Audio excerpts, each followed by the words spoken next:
10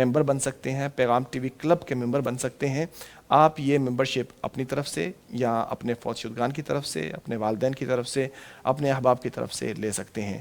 اس کام میں شامل ہوں، صدقہ جاریہ بنائیں۔ اللہ تبارک و تعالیٰ اس کو ہمیشہ کے لیے آپ کی جو نامہ اعمال ہے اس میں شامل کر دے اور آپ کے ترازو قیامت کے دن بھاری کر دے۔ پروگرام کا باقاعدہ آغاز کرتے ہیں جی قاری صاحب۔ ہم نے اس سے پہلے صورتیں جو پڑھی، سورۃ الناس سے ہم نے شروع کیا تھا اور ابھی ہم سورۃ الہمزہ تک پہنچے ہیں۔ ہم چاہیں گے کہ آج ہم سورۃ الہمزہ پھر سے پڑھیں اور اس کے بعد سورۃ العصر کی طرف جائیں۔ قاری صاحب سب سے پہلے ہم آپ کی تلاوت سننا چاہیں گے، سورۃ الہمزہ سے شروع کیجیے گا۔ اعوذ باللہ من الشیطان الرجیم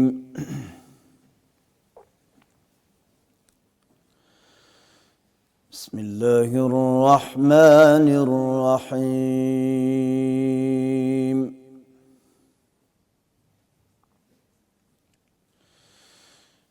ویل لکل ہمزۃ لمزۃ الذی جمع مالا وعددہ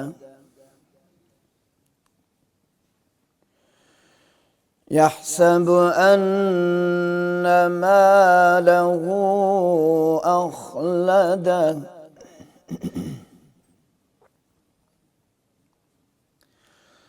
كلا لينبذن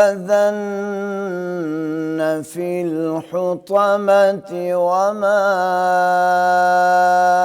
أدراك ما الحطمة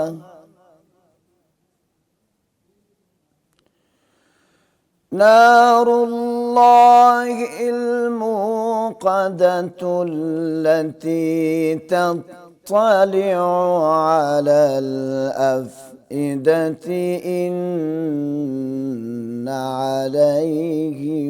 إنها عليهم مؤصدة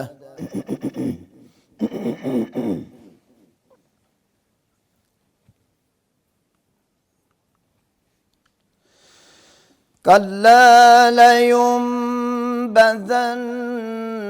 في الحطمة وما أدراك ما الحطمة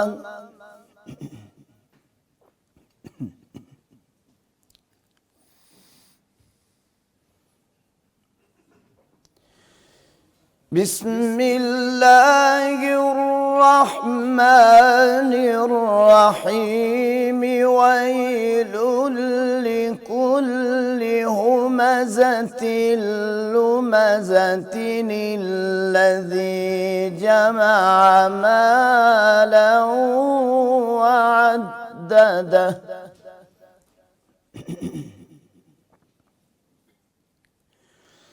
يحسب أن ماله أخلده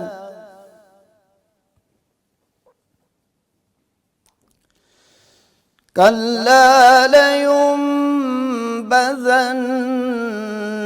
في الحطمة وما أدراك ما الحطمة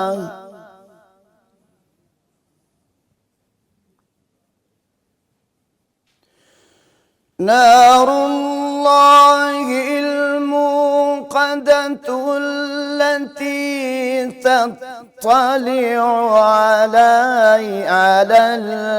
الأفئدة لا حول ولا قوة إلا بالله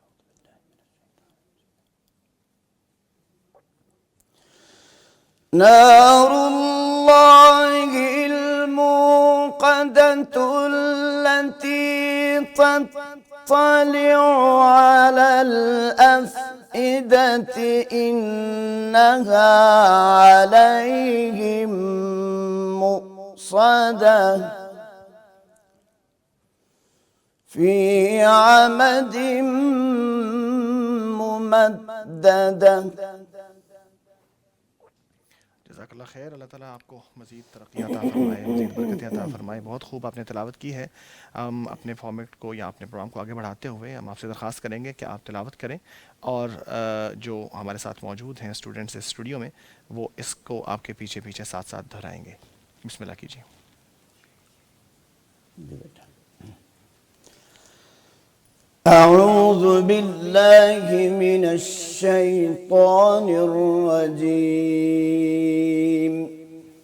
أعوذ بالله من الشيطان الرجيم. بسم الله الرحمن الرحيم. بسم الله الرحمن الرحيم. ويل لكل همزة لمزة. همزة لمزة. ويل لكل همزة لمزة. همزة لمزة.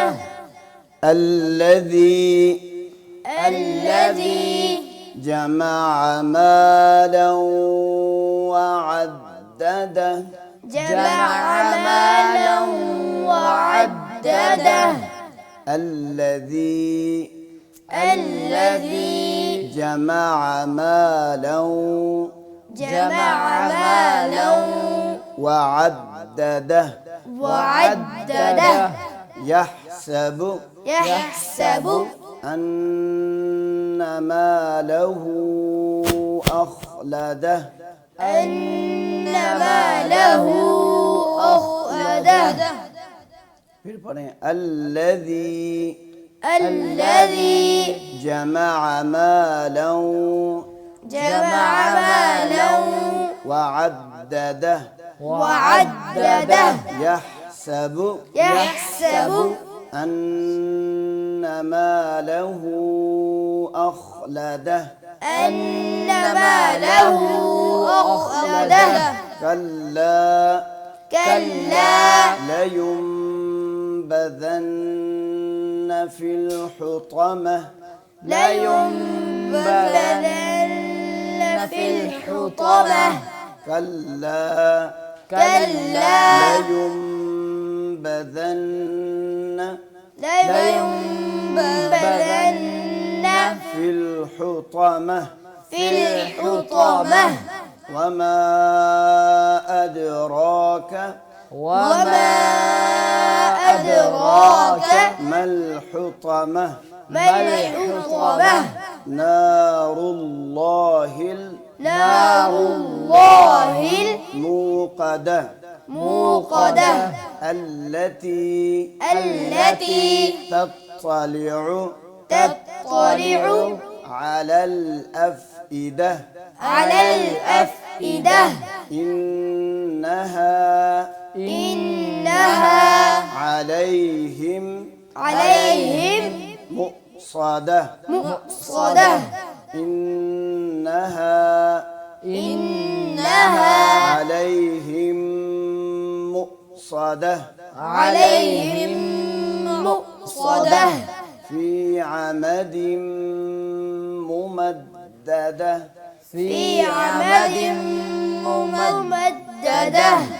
ماشاء اللہ ماشاء اللہ. چلیے جی بیٹا، آپ کی باری آ گئی ہے. اب آپ تلاوت کریں گے اور انشاءاللہ آپ درست پڑھیں گے. کل بھی آپ نے پڑھا تھا اس کو، تو آج انشاءاللہ جو غلطیاں کل آئی تھیں آج نہیں آئیں گی. ابراہیم صاحب آپ شروع کیجیے.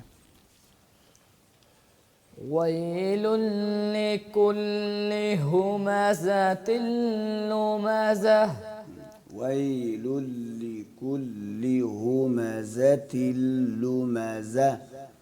ويل لكل همزة همزة لمزة. همزة لمزة. الذي جمع مالا وعدده. يحسب أن ماله أخلده. یہاں میرا خیال ہے اخلدہ میں جو حمزہ آتی ہے وہ حمزہ باریک ہوتی ہے نا بیٹا, تو خا موٹا ہوتا ہے, تو آپ نے اس کو پہلے خا اخلدہ کوشش کریں الگ الگ کر کے پڑھیں. حمزہ کو تحقیق سے پڑھ کے پھر اس کے بعد خا کو موٹا کرنا, حمزہ کو موٹا نہیں کرنا.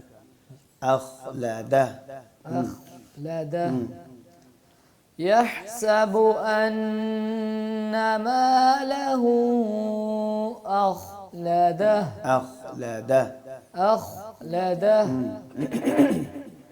كلا لينبذن في الحطمة وما أدراك ما وما أدرى وما أدراك وما أدراك ما الحطمة وما أدراك وما أدراك ما الحطمة. کل صاحب توجہ دلانے کی کوشش جو کر رہے ہیں وہ یہ ہے کہ آپ جو دال پڑھ رہے ہیں نا قلقلہ والی, اس میں تھوڑا آپ کوشش کریں کہ ادو کی بجائے اد کریں, کیونکہ دال کو آپ نے موٹا نہیں کرنا, اس کو باریک رکھنا ہے. اد یہ قاری صاحب توجہ دلا رہے ہیں بار بار, بیٹا ٹھیک کریں اس کو. أدراك حمزة زبر دال أدراك وما أدراك وما أدراك ما الحطمة نار الله نار الله الموقدة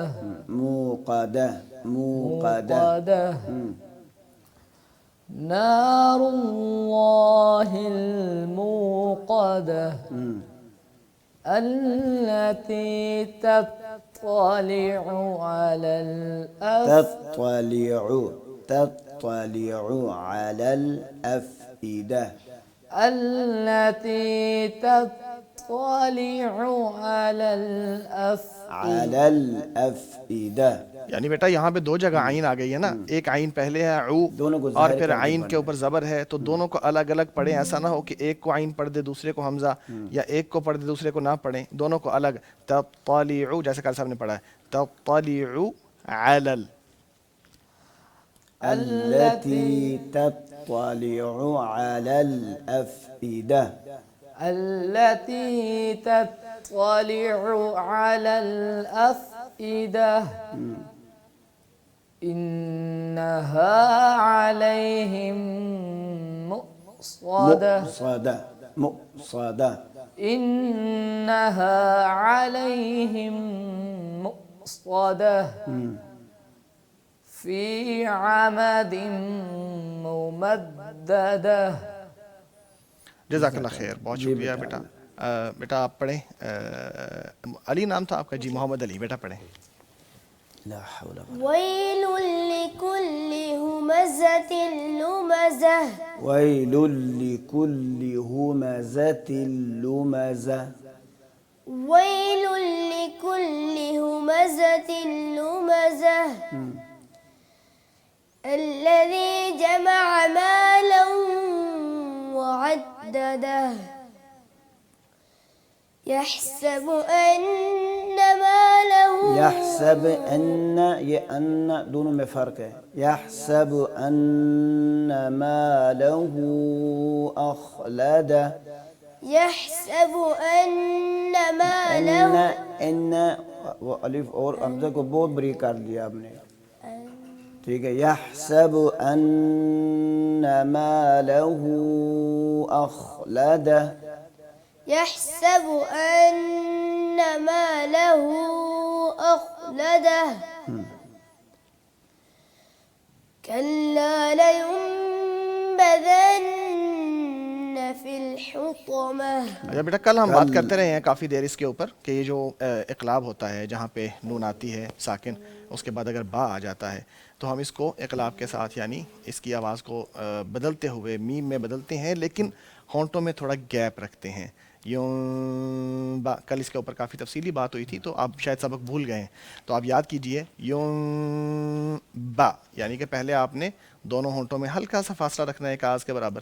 جیسے ہی وہ ختم ہو جائے گی, غنہ ختم ہو جائے گا, تو پھر ہونٹوں کو زور سے دبا کے با نکالنا ہے. قاری صاحب ایسا ہی ہے نا؟ جی جی جی جی پڑھیے بیٹا. كلا لينبذن في الحطمة وما أدراك ما الحطمة نار الله الموقدة التي تطلع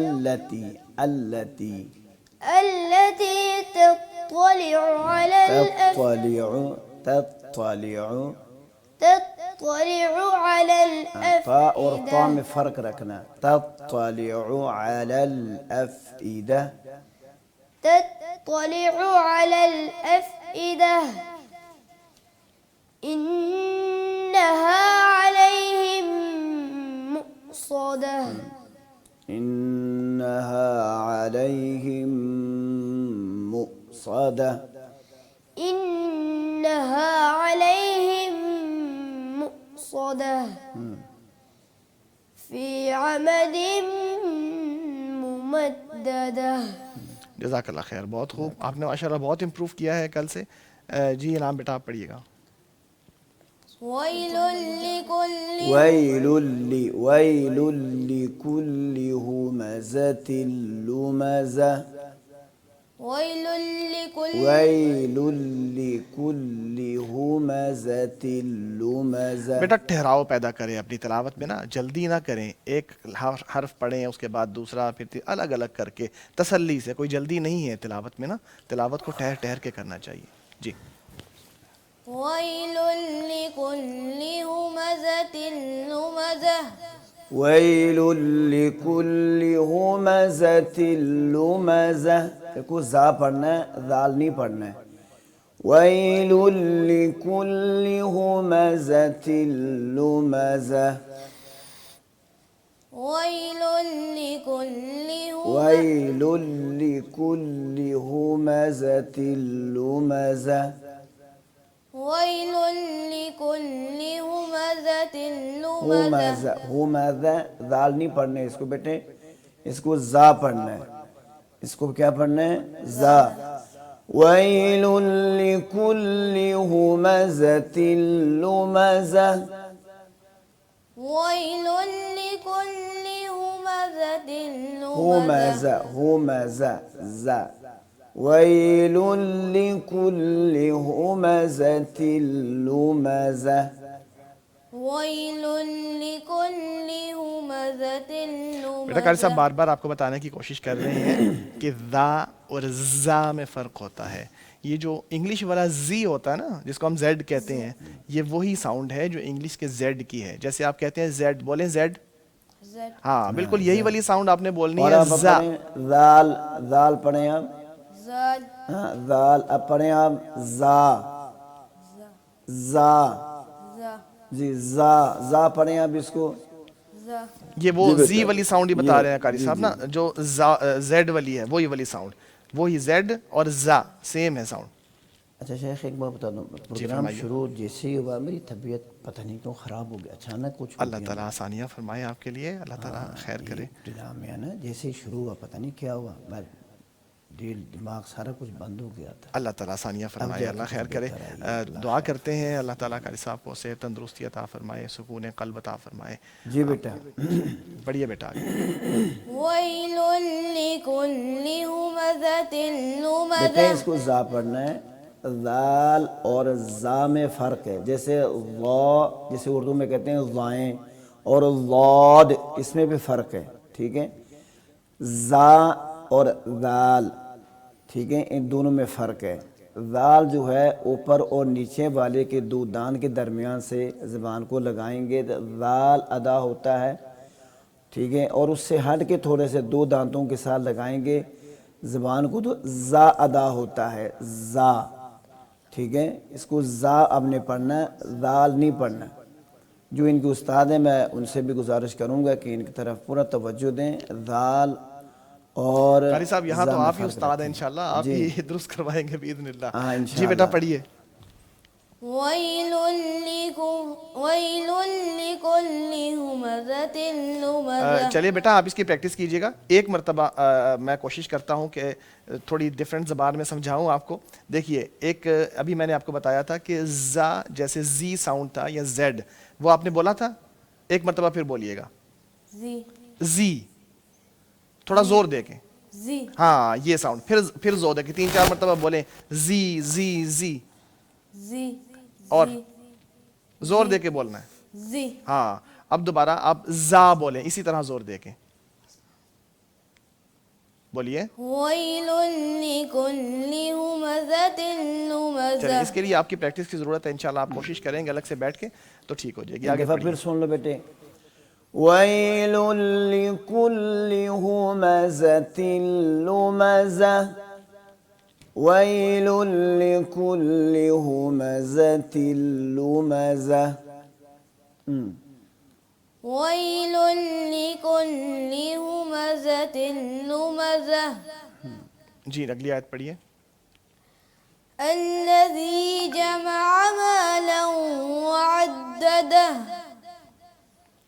يحسب أن یحسب یحسب يحسب أن یحسب يحسب ان أن ان حمزہ کو ظاہر کر کے پڑھیں۔ يحسب ان ان يحسب أن ماله أخلده اخلدہ اخلدہ۔ يحسب أن ماله أخلده آپ نے ملا کے پڑھا تو پھر سے وہ عین بول دی انا کی جگہ پہ نا، تو انا یحسب ان مالہ اخلدہ۔ يحسب أن ماله أخلده كلا لينبذن في الحطمة جب پیش ہو، قاری صاحب میرا خیال جب پیش ہوتی ہے تو ہونٹوں کو پورا اچھی طرح گول کر کے بولتے ضمہ ہیں کی لفظ طرف کو۔ اشارہ لا کر کے یو اس کو پڑھ۔ یو اس کو واضح کیجیے گا۔ كلا لينبذن في الحطمة کلا لینبذن فی الحطمہ۔ كلا لينبذن في الحطمة وما أدراك ما وما ادراک، حمزہ کو دال کو الگ الگ پڑھنا ہے، تحقیق سے پڑھنا ہے اس کو۔ جی وما أدراك ما الحطمة شاباش، پھر پڑھو ایک دفعہ۔ وما أدراك ما الحطمة وما ادراک ما الحطمہ۔ وما أدراك ادراک وما أدراك ما الحطمة ادراک ما الحطمہ۔ وما أدراك ما الحطمة نار الله الموقدة التي تطلع على التي تطلع، التي تطلع، تا اور طا میں فرق رکھنا، ٹھیک ہے۔ التي تطلع على الأفئدة، التي تطلع على تطلع پہلی تا ہے، دوسرا طا۔ بیٹا یہاں پہ آپ کو ٹھہراؤ کی خاص ضرورت ہے، لفظ ایک جیسے ملتے جلتے آئے ہیں تو ٹھہراؤ ہوگا، ہر حرف کے بعد آپ ذرا رکیں گے، الگ الگ حروف کو پڑھیں گے تو آسانی ہو جائے گی۔ جیسے تا ہے، طا ہے، ایک ہی جگہ سے نکلتے ہیں، صرف ایک موٹا ایک باریک ہے، تا طا اور پھر عین، پھر دوبارہ عین، ایک پیش سے ہے ایک زبر سے ہے، تو ان سب کو نا الگ الگ کر کے پڑھیں ٹھہراؤ کے ساتھ۔ التي تطلع على الأفئدة التي تطلع على الأفئدة، التي تطلع تطلع پہلی کو بریک، دوسرا کو موٹا، تا کو بریک پڑھنا ہے اور طا جو ہے اس کو آپ نے موٹا پڑھنا ہے۔ التي تطلع على الأفئدة التي تطلع على الأفئدة التي تطلع على الأفئدة الٹا ہو گیا. التي تطلع على الأفئدة التي تطلع على الأفئدة تطلع على الأفئدة التي تطلع على الأفئدة شاباش گڈ زبردست. آگے إنها عليهم مؤصدة غنہ پورا کرنا پڑے گا. جی إنها عليهم مؤصدة إنها عليهم مؤصدة مؤصدة ضمہ کی طرف اشارہ کرنا. ٹھیک ہے. إنها عليهم مؤصدة مؤصدة مؤصدة دوبارہ پڑھیے اس آیت کو بیٹا, غنہ پورا کر کے. علیہم مؤصدہ, اور عین نہ پڑھیے گا, یہ حمزہ ہے. جی إنها عليهم مؤصدة إنها عليهم مؤصدة إنها عليهم مؤصدة مؤصدة مؤصدة في عمد في عمد ممددة في عمد في عمد في عمد ممددة في عمد ممددة شاباش, جزاک اللہ خیر. بہت خوب, بچوں نے بہت خوب درست کیا ہے اپنا تلفظ اور بہت امپروومنٹ ہے ماشاءاللہ.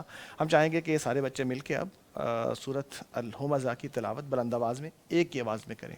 جی بیٹا آپ تینوں بسم اللہ کر کے شروع کریں گے, ایک ہی آواز میں پڑھنے کی کوشش کریں گے. جن چیزوں کے بارے میں آپ کو بتایا گیا ہے کہ آپ نے ان کو یوں پڑھنا ہے, ان کو کوشش کریں کہ درست طریقے سے پڑھیں. جیسے میں موٹی موٹی چیزیں آپ کو بتا دیتا ہوں. وَيْلٌ لِكُلِّ هُمَزَةٍ لُمَزَةٍ. بیٹا آپ نے جو انعام آپ نے خاص طور پر خیال رکھنا ہے, ہمزہ اس ساؤنڈ کو درست کرنا ہے. الذی جمع مالا وعددہ, یہاں پہ جو غنہ آ رہا ہے مالا, اس کو درست کرنا ہے. اس کے بعد والی آیت جو ہے یحسب ان مالہ اخلدہ, ان میں بھی آپ نے جو حمزہ ہے بار بار آئی ہے اس کو درست کرنے کی کوشش کرنی ہے.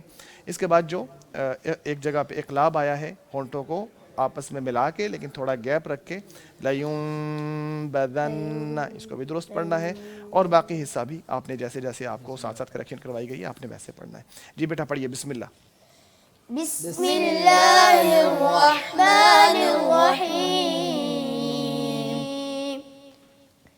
ويل لكل همزة لمزة الذي جمع مالا وعدده يحسب أن ماله أخلده كلا لينبذن في الحطمة وما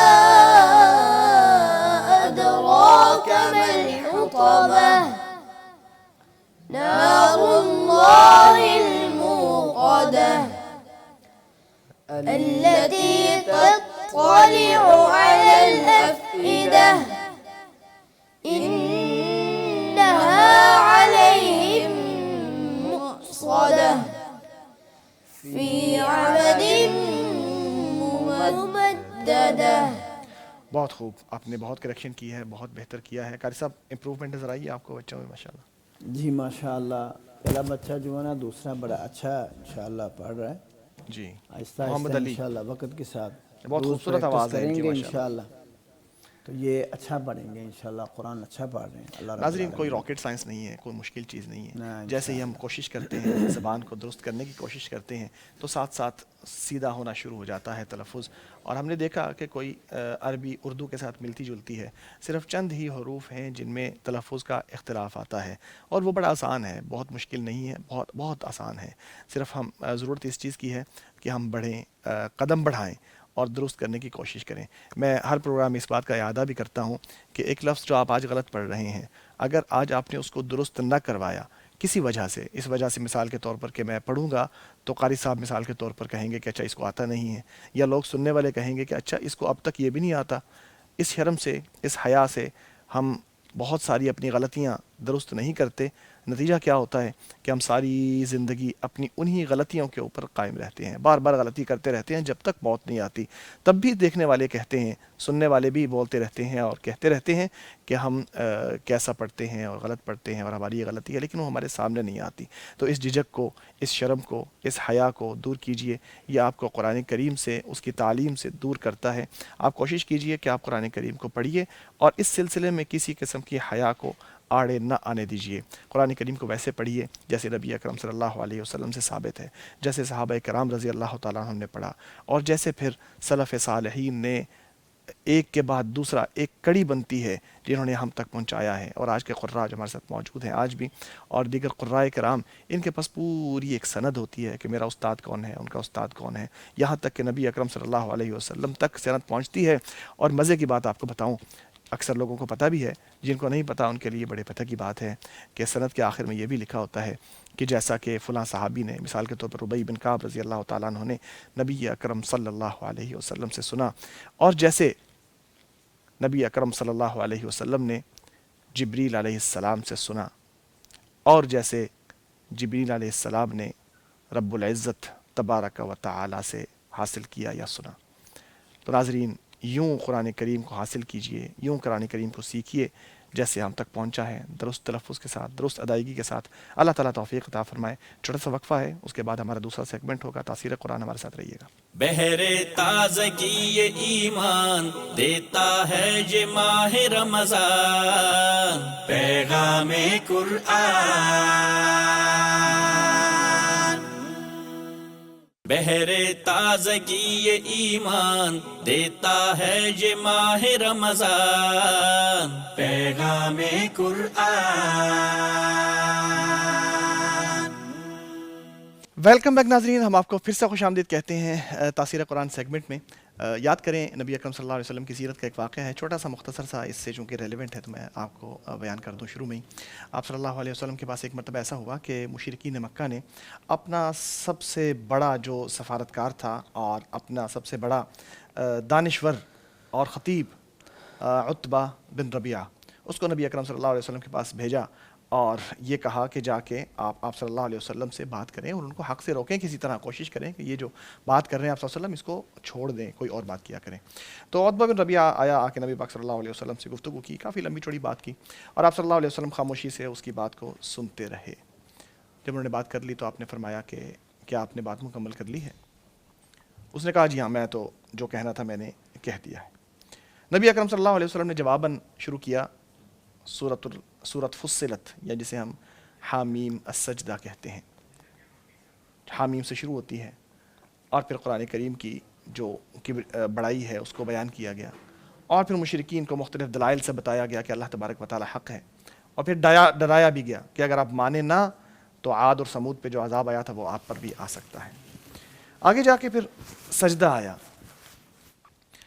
جب نبی اکرم صلی اللہ علیہ وسلم نے وہاں سجدہ کیا تو عتبہ بھی سجدے میں گر گیا اور واپس اپنی قوم کے پاس گیا، تو لوگوں نے دیکھتے ہی کہہ دیا کہ یہ چہرہ جو لے کے آ رہا ہے وہ چہرہ لے کے نہیں گیا تھا، اس کا چہرہ بدلا ہوا ہے، دیکھیں یہ کیا کہتا ہے آ کے۔ اور واقعی ایسا ہی ہوا۔ انہوں نے جا کے اپنی قوم سے کہا واللہ ان لہ لحلاوہ وان علیہ لطلاوہ وانہ لمثمر اعلاہ مغدق اسفلہ، اللہ کی قسم یہ جادو نہیں ہے، یہ کہانت نہیں ہے، یہ شاعری نہیں ہے، یہ ایک ایسا کلام ہے جس میں بلا کی مٹھاس ہے، اور ایسا کلام ہے جو غالب ہو کر رہنے والا ہے، اس کے اوپر کوئی چیز غالب نہیں ہو سکتی۔ ایسی تاثیر ہے قرآن کریم میں جو دلوں کو بدل دیتی ہے، ایک سیکنڈ میں چہرہ بدل جاتا ہے، ایک سیکنڈ میں انسان کچھ سے کچھ ہو جاتا ہے۔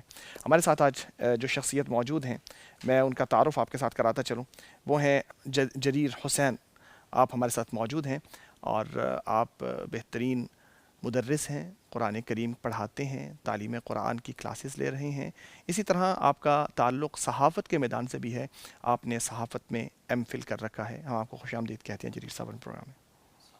وعلیکم السلام ورحمۃ اللہ وبرکاتہ، اہلاً وسہلاً، خوش آمدید۔ بارک اللہ فی، حیاک اللہ۔ جریر صاحب، سب سے پہلے تو میں آپ سے یہ پوچھنا چاہوں گا کہ صحافت آپ کا میدان تھا، آپ ایم فل کیا آپ نے صحافت میں، آپ نے مجھے بتایا، اس سے پہلے بیچلرز بھی آپ کا اسی میدان میں تھا، میس کمیونیکیشن وغیرہ میں. تو اس کو اور اس کے اور جو قرآن کریم کی تعلیم ہے، اس کے درمیان جوڑ کیا ہے، ربط کیا ہے، کیسے، کیا پہلے سے ہی آپ اس طرح تھے یا آپ نے اس فیلڈ کو چھوڑ کے تعلیم قرآن کی طرف گئے ہیں؟ فرمائیے گا. بچپن سے تو ہمارا مذہبی بیک گراؤنڈ ہے. اچھا، تو ذوق اور شوق یہی تھا کہ دین کی خدمت اور دعوت کا کام کیا جائے. صحیح. تو اس کے لیے پھر میں نے ساتھ دنیاوی تعلیم بھی پڑھتا تھا، تو اس کے لیے اس ڈگری کا انتخاب کیا جو دین کے کام کے اندر جو ہے ہیلپ فل ہو سکے. جی. تو وہ میڈیا کمیونیکیشن سٹڈیز ایسا ہے کہ آج کے زمانے کے اندر اگر دیکھا جائے تو میڈیا کے بغیر جو ہے وہ دعوت کا کام ناممکن ہے. اور دوسرے نمبر پہ دعوت ساری کی ساری ہے ہی کمیونیکیشن ہے، اپنے مافی ضمیر کو بیان کرنا، سمجھانا اگلے کو. تو اس لیے میں نے پھر اس کے ساتھ ساتھ اس فیلڈ کا انتخاب کیا کہ ہم بہتر انداز میں جدید دور کے تقاضوں کے مطابق اللہ تعالیٰ کے پیغام کو لوگوں تک پہنچا سکیں. ہم روزانہ یہاں پہ شخصیات کو بلاتے ہیں جن سے ہم یہ سنتے ہیں کہ قرآن کریم کے ذریعے ان کی زندگیاں کیسے بدلی. تو آپ کی زندگی کے اندر بھی بدلاؤ آیا قرآن کریم کے ذریعے؟ بتائیے گا. بالکل، بے شک. بچپن سے جو ایک سلسلہ معاملہ تھا وہ تو یہی تھا کہ ہم جو روایتی مسلمان ہوتے ہیں، بائی برتھ مسلمان ہیں، نماز پڑھتے ہیں، ٹھیک ہے، کہ پیرنٹس نے کہہ دیا نماز پڑھو، یہ ساری چیز معاملہ. لیکن جیسے ایک روایتی گھر ہوتا ہے، دین کی سمجھ ہوتی ہے پیرنٹس میں، لیکن بچے جو ہیں وہ اس کو فور گرانٹیڈ لے کے چل رہے ہوتے ہیں. بالکل ایسی ہے. تو بس وہ یہ ہے کہ حقیقی طور پہ جس کو کہہ لیں خود اپنی مرضی کے ساتھ جو ہے وہ بائی کنسنٹ بلکہ شوق ذوق کے ساتھ جو عبادت اور اصل زندگی گزارنے کا سلسلہ جو شروع ہوا وہ میرا قرآن مجید کے ساتھ ہی تھا جب میں نے قرآن باقاعدہ پڑھا. بلکہ میں تو قرآن پڑھنے سے پہلے کی جو زندگی ہے اس کو ایام جاہلیت سے تعبیر کرتا ہوں. اللہ المستعان. قرآن کریم کب پڑھا آپ نے اور آپ کو ریلائز کیسے ہوا کہ مجھے قرآن پڑھنا چاہیے؟ یہ بھی ایک اہم سوال ہوتا ہے نا کہ قرآن میں نے F S C pre medical کے بعد جو ہے وہ باقاعدہ الہدا انٹرنیشنل اسلام آباد میں تعلیم القرآن کورس جوائن کیا. ٹھیک ہے. تو وہاں پر میں نے باقاعدہ قرآن مجید کی جو ہے نا وہ تعلیم کا آغاز کیا. اس سے پہلے تھی گھر میں سارا، لیکن وہ اس طریقے سے پراپر ایک باقاعدہ جب بندہ وقت دے کے ایز اے اسٹوڈنٹ قرآن پڑھتا ہے وہ چیز نہیں تھی. اچھا آپ نے قرآن کریم پڑھا تو آپ کو کیا لگا؟ یعنی آپ کی زندگی کے اندر کیا تبدیلی آئی اور کون سی آیت تھی یا کون سی چیز تھی بیسیکلی جس نے آپ کے مائنڈ کے اوپر اثر کیا اور آپ کو لگا کہ I should leave something and do something else? ہاں بالکل. جو پہلی وحی ہے اقرأ بسم ربک الذی خلق. جی. تو جب قرآن پڑھنا شروع کیا تو حقیقی معنوں کے اندر جو ہے وہ اللہ تعالیٰ کی معرفت ہی تب حاصل ہوئی. اور یہ نماز، عبادت، اسلام، یہ ساری چیزیں یعنی کہ کہہ لیں کہ اب میں شعوری طور پہ مسلمان ہوں باقاعدہ. یہ قرآن پڑھنے کے بعد ہوا. قرآن مجید پڑھتے تھے اور سب سے زیادہ دیکھا جائے تو قرآن مجید میں احکام کی آیات کم ہیں، توحید کی، آخرت کا ذکر قرآن مجید میں زیادہ ہے. اللہ سبحانہ و تعالیٰ کی معرفت، اس کی آیات، اس کی نشانیاں اور اس کا تعارف سب سے زیادہ تکرار کے ساتھ، ریپیٹیشن کے ساتھ اسی کا ذکر ہے. تو وہ بار بار پڑھ کر یعنی کہ یہ محسوس ہوا کہ اب ہم شاید میں جو ہے وہ زندگی کا اصل مقصد جو ہے نا اس کی طرف گامزن ہو چکا ہوں. اچھا، پہلے آپ کوئی چیز مس کرتے تھے اپنی زندگی میں جو اب پوری ہوئی ہے یا ایسا سلسلہ نہیں ہے؟ پہلے بھی سیٹسفائیڈ تھے، اب بھی نارمل؟ نہیں، بہت زیادہ فرق تھا اس زندگی میں اور اب والی زندگی میں. وہی بات جو آپ کو بتایا کہ پہلے نماز پڑھ رہے ہیں، نماز ہی پڑھ رہے ہیں، یہ نہیں پتا کہ کیا پڑھ رہے ہیں. ٹھیک ہے. قرآن پڑھنے کے بعد اب ہر وقت کانشیسلی جو عبادات ہیں اور فوکس اور دھیان اس چیز پر اور اس معاملے کے اوپر کہ اللہ سبحانہ و تعالیٰ کے ساتھ جو وہ کہا نا کہ اللہ کے نبی صلی اللہ علیہ وسلم نے کہ تعبد اللہ کأنک تراہ فإن لم تکن تراہ فإنہ یراک. تو وہ والی کیفیت اب کبھی کبھی محسوس ہوتی ہے معاملہ سلسلہ کہ اصل چیز تو یہ ہے. اچھا، جب انسان دین سے دوری میں ہوتا ہے، چاہے وہ بائی برتھ مسلمان ہو یا نمازیں وغیرہ پڑھ رہا ہو، تو وہ ایک بے سکونی سی محسوس کر رہا ہوتا ہے. کہ آپ بھی اس فیز سے گزرے ہیں کہ جب بے سکونی محسوس کر رہے ہیں؟ بے سکونی کے ساتھ ساتھ بے مقصدیت کہ مطلب کیا کرنا ہے میں نے زندگی کے اندر. ٹھیک ہے، میں کیوں ہوں. مثال کے طور پر اگر آپ نے گول سیٹ بھی کر لیا اپنا کہ میں نے ڈاکٹر بننا ہے، میڈیکل کرنی، پھر بھی مطلب ڈاکٹر 30 سال کی عمر میں بن گیا، اب کیا کروں، مر جاؤں، مقصد تو پورا ہو گیا. تو وہ والی زندگی تھی بلکہ بالکل بے مقصد، اس میں کوئی اور الٹا بے چینی، اضطراب اور ایگزائٹی، کیا کروں گا، فیوچر کا کیا بنے گا. اب ایک گول اور منزل ہے. وہ کیا منزل ہے کہ اب دنیا سے ہٹ کر کے وہ تو مل ہی جانی، یہ ایک انسان آخرت کے لیے جنت جو اصل منزل ہے اس کے لیے کوشش کرے. یعنی قرآن جو ہے اس نے آپ کی زندگی کو ڈائریکشن دی ہے اور آپ کو ڈیسٹینیشن کی طرف متوجہ کیا ہے کہ اصل زندگی وہ ہے اور آپ نے اس کی طرف توجہ کرنی ہے. کیا سمجھتے ہیں کہ آپ نے اس کے بعد جو کنٹریبیوٹ کر رہے ہیں اس کے ذریعے آپ کیا سمجھتے ہیں؟ کسی کو آپ مزید بڑھانا چاہتے ہیں یا آپ ابھی بھی سیٹسفائیڈ نہیں ہیں اپنی زندگی سے؟ کیا آپ کی کیفیت اس وقت کیا ہے؟ الحمدللہ سیٹسفائی ہوں. بہت خوشی ہے کہ اللہ سبحانہ و تعالیٰ نے میرا انتخاب جو ہے وہ قرآن مجید کی تعلیم و تعلم کے لیے کیا. اور میں سمجھتا ہوں دنیا کے اندر اس سے بہترین کام نہیں ہے. ایک تو نبی صلی اللہ علیہ وسلم کی نیریشن بھی ہے، خیرکم من تعلم القرآن وعلمہ. دوسرا قرآن مجید سورہ یونس میں اللہ سبحانہ و تعالیٰ فرماتے ہیں خیر مما یجمعون، کہ لوگ جو کچھ کلیکٹ کر رہے ہیں جس کے پیچھے بھاگ رہے ہیں اس سب سے بہتر ہے. تو میں سمجھتا ہوں کہ سب سے بڑی نیکی اور احسان اور خیر خواہی لوگوں کے ساتھ سوسائٹی میں جو کنٹریبیوشن ہے وہ یہی ہے، آپ لوگوں کو قرآن پڑھا دیں، آپ لوگوں کو قرآن کے ساتھ جوڑ دیں. اور سب سے بڑا احسان اگر کسی پر ہے تو وہ یہی ہے.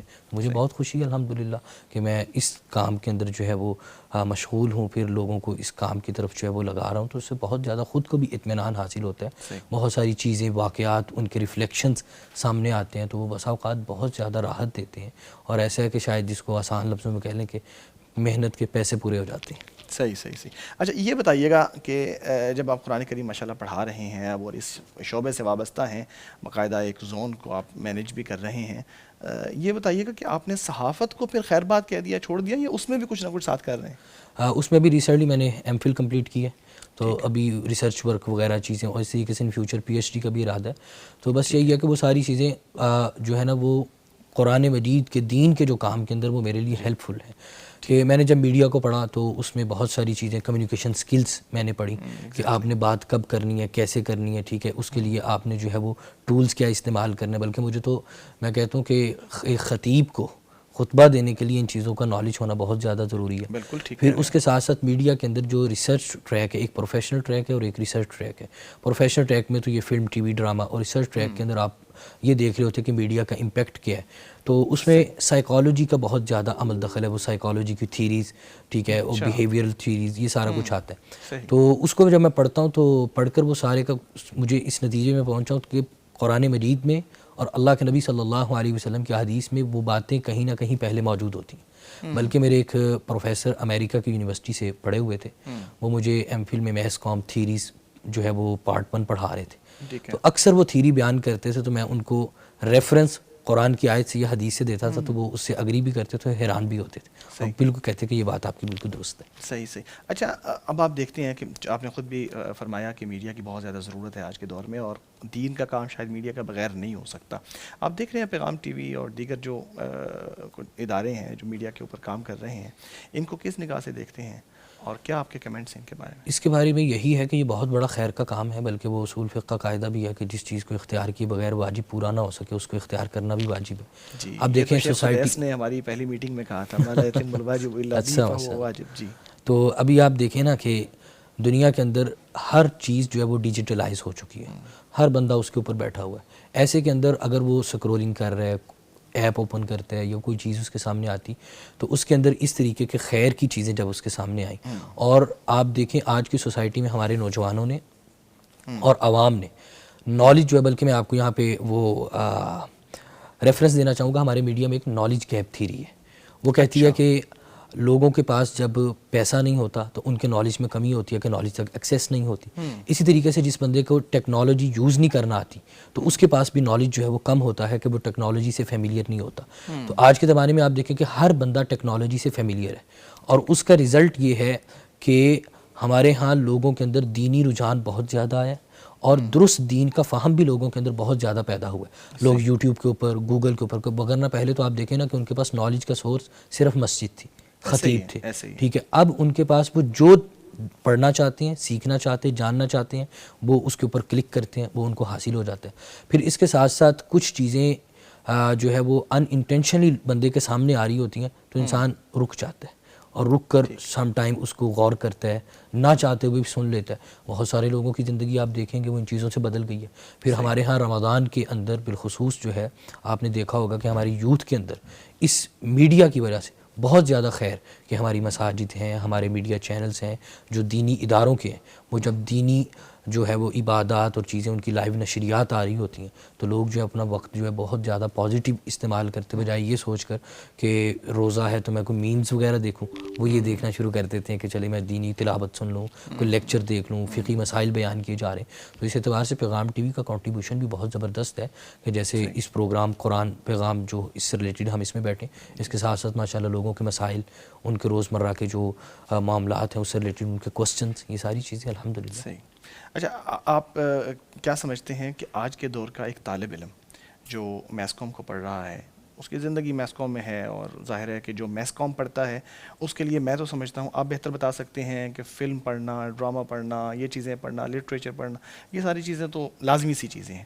اچھا، یہ ان میں موسٹ آف دی تھنگس جو ہیں وہ ڈیویٹ کرتے ہیں آپ کو ریلیجن سے، یعنی ریلیجن ایک طرف جا رہا ہوتا ہے اور آپ کی فلم انڈسٹری یا جو آپ کی اسٹڈیز ہے وہ دوسری سائڈ پہ جا رہی ہوتی ہیں. تو آپ چونکہ اس فیز سے گزر کے آئے ہیں اور الحمدللہ اللہ تعالیٰ نے آپ کو گائیڈ کیا ہے، you are on the right path ماشاء اللہ ناؤ، تو میں چاہوں گا کہ آپ ان لوگوں کو بھی گائیڈ کریں کہ how can they come to the right path, یا کون سی ایسا ٹریگر ہے جو اگر ان کے اندر آ جائے، یا کون سی ایسی چیز ہے جو ان کو راہ راست کی طرف لانے میں مدد دے سکتی ہے. ہاں بالکل، اس میں یہ چیز ہے کہ وہ اس میں ریسرچ ٹریک جو ہے اس کو چوز کیا جا سکتا ہے بجائے اس کے کہ انسان پروفیشنل ٹریک میں جائے. اور پروفیشنل ٹریک والوں کو اکثر دیکھا گیا کہ وہ پڑھ تو لیتے ہیں، ٹھیک ہے، لیکن بعد میں وہ اس کے اندر اپنا کریئر جو ہے وہ پرسو نہیں کر پاتے، تو اس لیے پھر وہ پریشان ہوتے معاملہ. تو بہتر یہی ہے کہ ایک انسان ریسرچ ٹریک کی طرف جائے، ٹھیک ہے. اور دوسرا وہ ایک آپ کہہ لیں کہ بس وہ ہمارے ہاں مائنڈ کے اندر ایک خیال اور ہیولا سا بنا ہوا ہے، تو ریالٹی سے اس کا تعلق بہت کم ہے. کہ ہمارے جو ہے وہ میڈیا انڈسٹری کے اندر کاسٹنگ کاؤچ کا بہت زیادہ کنسیپٹ ہے، تو اس کے اندر اکثر جو لوگ میڈیا انڈسٹری میں بیٹھے ہیں وہ ہیں جو میس کام نہیں پڑھے ہوئے، جو سکرین کے اوپر جو بیٹھے ہیں، ٹھیک ہے. تو ہمارے جو نوجوان جب اس کو دیکھ کے ریئلائز کرتے ہیں، ان کو فیلنگ آتی ہے کہ پتہ نہیں میں اس کام کروں گا تو میں کوئی سیلیبریٹی بن جاؤں گا، فالوورز، تو اس کا اس چیز کے ساتھ کوئی تعلق نہیں. اور بلکہ میرے ساتھ جن لوگوں نے اسٹڈی کیا، اس کو پڑھا سارا، وہ ان کی مثالیں بھی ہمارے سامنے ہیں. تو اس لیے ان کو سجیشن یہی ہے کہ ہمیں ریالٹی کو اوپر فوکس کرنا چاہیے، صرف اور صرف جو زرق برق اور ایڈورمنٹ آف لائف جو ہے اس کو دیکھ کر جو ہے وہ اپنے آپ کو غلط راستے پہ نہیں ڈالنا چاہیے. ٹھیک ہے. اچھا، کوئی ایسی چیز جو میڈیا سے ریلیٹڈ ہو اور دین میں ہو، اور جس سے ہمیں یہ اندازہ ہو کہ یہ جو میڈیا کی فیلڈ ہے اس پر بھی دین نے بہت زیادہ ایمفسائز کیا ہے، یا یوں کہہ لیجئے، دوسرے الفاظ میں ہم اس کو یوں کہہ لیتے ہیں کہ جو میڈیا کا اسٹوڈنٹ ہے اس کو دین کیسے سیکھنا چاہیے؟ بالکل، اس کو قرآن مجید پڑھنا چاہیے. کمیونیکیشن سکلز، میڈیا وہی ہے نا، آپ نے لوگوں کے سامنے پریزنٹ کرنا ہے، بتانا ہے. قرآن مجید جو کمیونیکیشن سکلز بندے کو سکھاتا ہے، قرآن مجید جو منظر کشی کرتا ہے، قرآن مجید جو سینیریو کو ڈیفائن کرنا سکھاتا ہے، قرآن مجید انسان کو، بلکہ میں یہاں پہ ایڈ کروں گا میڈیا کی چونکہ بات ہو رہی، سید قطب ایک اسکالر بھی، ان کی کتاب ہے تصویر الفنی فی القرآن. تو اس کتاب کے اندر انہوں نے یہی چیز کی، انہوں نے کہا کہ جب انسان قرآن پڑھ رہا ہوتا ہے ایک تصویر اس کے مائنڈ میں بنتی ہے، اور اس کو یہ محسوس ہوتا ہے کہ گویا کہ وہ اس سینیریو کے اندر ڈوب گیا ہے، وہ خود کو اس کے اندر جو ہے وہ محسوس کر رہا ہوتا ہے، ٹھیک ہے. تو اس لیے جو ہے وہ قرآن مجید انسان کو بہت کچھ، اس سے ڈیبیٹ پھر ہمارے ہاں میڈیا پہ آج کل ہوتی ہے، بلکہ آپ ٹاک شوز اٹھا کر دیکھ لیں، اگر ریلیجیس ڈیبیٹ سے ہٹ کر بھی، تو ٹاک شوز بھی اگر اٹھا کر دیکھ لیں تو قرآن مجید میں آپ کو بہت سی جگہ پر ملے گا کہ کس طریقے سے آپ نے بات کرنی ہے، کس طریقے سے آپ نے لوگوں کے ساتھ جو ہے وہ ٹاپکس کو، موضوعات کو ڈسکس کرنا ہے. تو میں تو یہ سمجھتا ہوں، اور میرا خیال ہے کہ یہ بات کوئی مبالغہ نہیں، بلکہ چونکہ ایبسلیوٹ نالج تو اللہ کا قرآن ہی ہے نا، تو اس لیے ساری چیزیں بس یہ انسان کے پاس وہ اگر تھوڑا سا تدبر اور تفکر کرے تو انسان یقیناً جو ہے وہ اس کو میڈیا اور چیزیں سارا اس کو قرآن مجید سے بھی جو ہے وہ حاصل کر سکتا ہے. ٹھیک. آپ ایک عرصے سے تدریس سے بھی وابستہ ہیں، آپ کوئی تجربہ شیئر کرنا چاہیں اپنے اسٹوڈنٹس کے حوالے سے؟ یعنی آپ کے ماشاءاللہ کافی تعداد میں، سینکڑوں کی تعداد میں انشاءاللہ اسٹوڈنٹس ہوں گے، ایسا ہی ہے؟ الحمدللہ. تو ان کی زندگیاں قرآن کریم کے ذریعے بدلی، یا آپ نے ان کے اندر کوئی بدلاؤ دیکھا، یا اثر جو ان کا قرآن کریم کا ان کی زندگیوں کے اوپر دیکھا، اس حوالے سے فرمائیے گا کہ کوئی تجربہ؟ بالکل الحمدللہ، جو میں نے اسٹارٹ میں بات کہی کہ لوگوں کو قرآن سے جوڑ دیں، قرآن پڑھا دیں، بیسٹ وے آف لائف ہے لوگوں کی زندگی کو چینج کرنے کا. اس لیے کہ ایک ہے میری بات اور آپ کی بات، اس بات کے اندر تاثیر چیزیں کس حد تک ہو جائے، ایک اللہ تعالیٰ کی بات ہے، اللہ تعالیٰ کا کلام ہے. تو ہمارے پاس جب اسٹوڈنٹس آتے ہیں تو ہم جب ان کو قرآن پڑھاتے ہیں تو اب ایک تو وہ قرآن میں تاثیر ہے، اللہ تعالیٰ کا کلام ہے. دوسرے نمبر پہ وہ خود سے جب قرآن پڑھ رہے ہوتے تو ہمیں وہ چیزیں بتانے کی وجہ، دیکھیں میرا پرسیپشن اس کی نظر میں تھوڑا لو ہوگا، ٹھیک ہے، کہ یہ انسان ہے، لیکن اللہ تعالیٰ کے ہاں تو ہمارے ہاں ایک تقدیس کا کنسیپٹ ذہن کے اندر عقیدت کا موجود ہوتا ہے. تو پھر جب اس کو وہ پڑھتا ہے تو اس کی وابستگی اس کے ساتھ بڑھ جاتی. ہمارے پاس صوت القرآن میں ایک اسٹوڈنٹ آئے تو انہوں نے بڑے بڑے بال رکھے ہوئے تو، اور داڑھی بھی نہیں تھی ان کی، تو وہ میرے پاس 4-5 پارے پڑھتے رہے، ترجمہ، تفسیر، تجوید. تو پھر ایک دن مجھے کہنے لگے کہ آپ جہاں سے پڑھے ہیں نا اسلام آباد سے، میں نے بھی وہاں سے پڑھنا ہے. ٹھیک. تو وہ وہاں چلے گئے, وہاں سے تعلیم القرآن کورس مکمل کر کے آئے. تو انہوں نے ماشاءاللہ داڑھی بھی رکھ لی اور وہاں سے پڑھنے کے بعد میرے ساتھ پڑھانا شروع کر دیا. ماشاءاللہ. پھر پڑھاتے ہوئے پھر چھوڑ کر چلے گئے, کہتے میں نے اب حدیث کورس بھی کرنا ہے اسلام آباد سے, میرے میں مزید امپرومنٹ آ جائے. تو وہ حدیث کورس کرنے کے بعد واپس آئے. اب باقاعدہ میرے ساتھ جو ہے وہ لاہور میں تعلیم القرآن کورس کروا رہے ہیں. تو اب انہوں نے ماشاءاللہ داڑھی رکھی, بلکہ میں اکثر مجھے آؤٹ آف سٹی یا آؤٹ آف کنٹری بھی جانا پڑتا ہے, تو میں اپنی جگہ پہ جو ہے وہ لیکچر کے لیے ان کو بھیج دیتا ہوں. تو یعنی کہ یہ کہہ لیں کہ آپ کے اللہ تعالیٰ نے ایک بندہ دے دیا ہے جب اس کام کو کر رہا ہے. تو میں کبھی کبھی سوچتا ہوں تو حیران ہوتا ہوں, ان سے بھی میں کہتا ہوتا ہوں, میں نے کہا یاد کرو اس وقت کو, نہ مجھے یقین تھا نہ آپ کو یقین تھا. تو یہ الحمدللہ یہ قرآن کی برکت ہے, اس نے اس چیز کو چینج کر دیا. ٹھیک ہے. قرآن کریم کی برکات ہمیں محسوس ہوتی ہیں اپنی زندگی میں. تو آپ دیکھیے کہ آپ کی زندگی میں قرآن کریم کو پڑھنے کے بعد جو بدلاؤ آیا, ان میں برکت والا ایلیمنٹ آپ نے کہیں محسوس کیا ہو تو بتائیے گا. ہاں بالکل الحمدللہ. ایک تو اوقات کے اندر برکت, عبادات کے اندر برکت. ٹھیک ہے, تو اوقات کے اندر برکت اس طریقے سے کہ دنیا کے کام میں جو ہے وہ فیلڈ کے کام بھی کر رہا ہوتا ہوں, اس کے ساتھ ساتھ الحمدللہ دین کو بھی وقت دے رہا ہوتا ہوں. تو لوگ مجھے کہتے ہیں, بس اوقات پوچھتے ہیں کہ آپ یہ سارا کچھ مینیج کیسے کرتے ہیں, تو وہ یہی وہ الحمدللہ قرآن کی برکت ہے. ٹھیک ہے, اسی طریقے سے پھر جب انسان عبادت کر رہا ہوتا ہے تو بہت سی مرتبہ عبادات جو ہیں اس کی وہ ان کے اندر کسی قسم کی تاثیر نہیں ہوتی. ٹھیک ہے, اور وہ بس ایک بوجھ یا ہیبیچول ہوتا ہے انسان, تو وہ کر رہا ہوتا ہے. جبکہ آپ کو عبادات کا دل کرنا, ذوق پیدا ہونا, آپ میں شوق پیدا ہونا, لذت و سکون محسوس ہونا, زندگی کے اندر ٹھہراؤ آ جانا. اور سب سے بڑی بات برکت کی جو تعریف کی جائے تو زندگی کے اندر میرا خیال ہے کہ آج کے زمانے کے اندر اگر کسی بندے کی زندگی میں ٹھہراؤ ہے, ٹھیک ہے, تھوڑا سا سکون ہے, تو جب افراتفری کا عالم ہے, ہر بندہ جو ہے وہ سوشل میڈیا کے دور کے اندر, تو اس میں یہ چیز جو ہے یہ واقعتاً برکت کا نتیجہ. تو الحمدللہ مجھے بہت زیادہ اطمینان, سکون, معاملہ سلسلہ, نئی ذوق شوق کہ انسان آگے بڑھ چڑھ کر جو ہے وہ وائرل ہونے کے شوق میں مبتلا ہو. ٹھیک ہے, اللہ تعالیٰ نے جب بندے سے کام لینا تو انسان بند کمرے میں بیٹھ کر بھی کام کرے, تو اللہ تعالیٰ اس چیز کو بھی وائرل کر دیتے ہیں. تو یہ ساری چیزیں الحمدللہ مجھے اس سے حاصل ہوئیں. ماشاء اللہ, اللہ تعالیٰ آپ کو برکت دے. آپ نے بہت پیاری بات کی کہ ہمارے جو نمازی ہیں ان کے اندر خشوع و خضوع نہیں ہوتا, روٹین میں ہم پڑھ رہے ہوتے ہیں.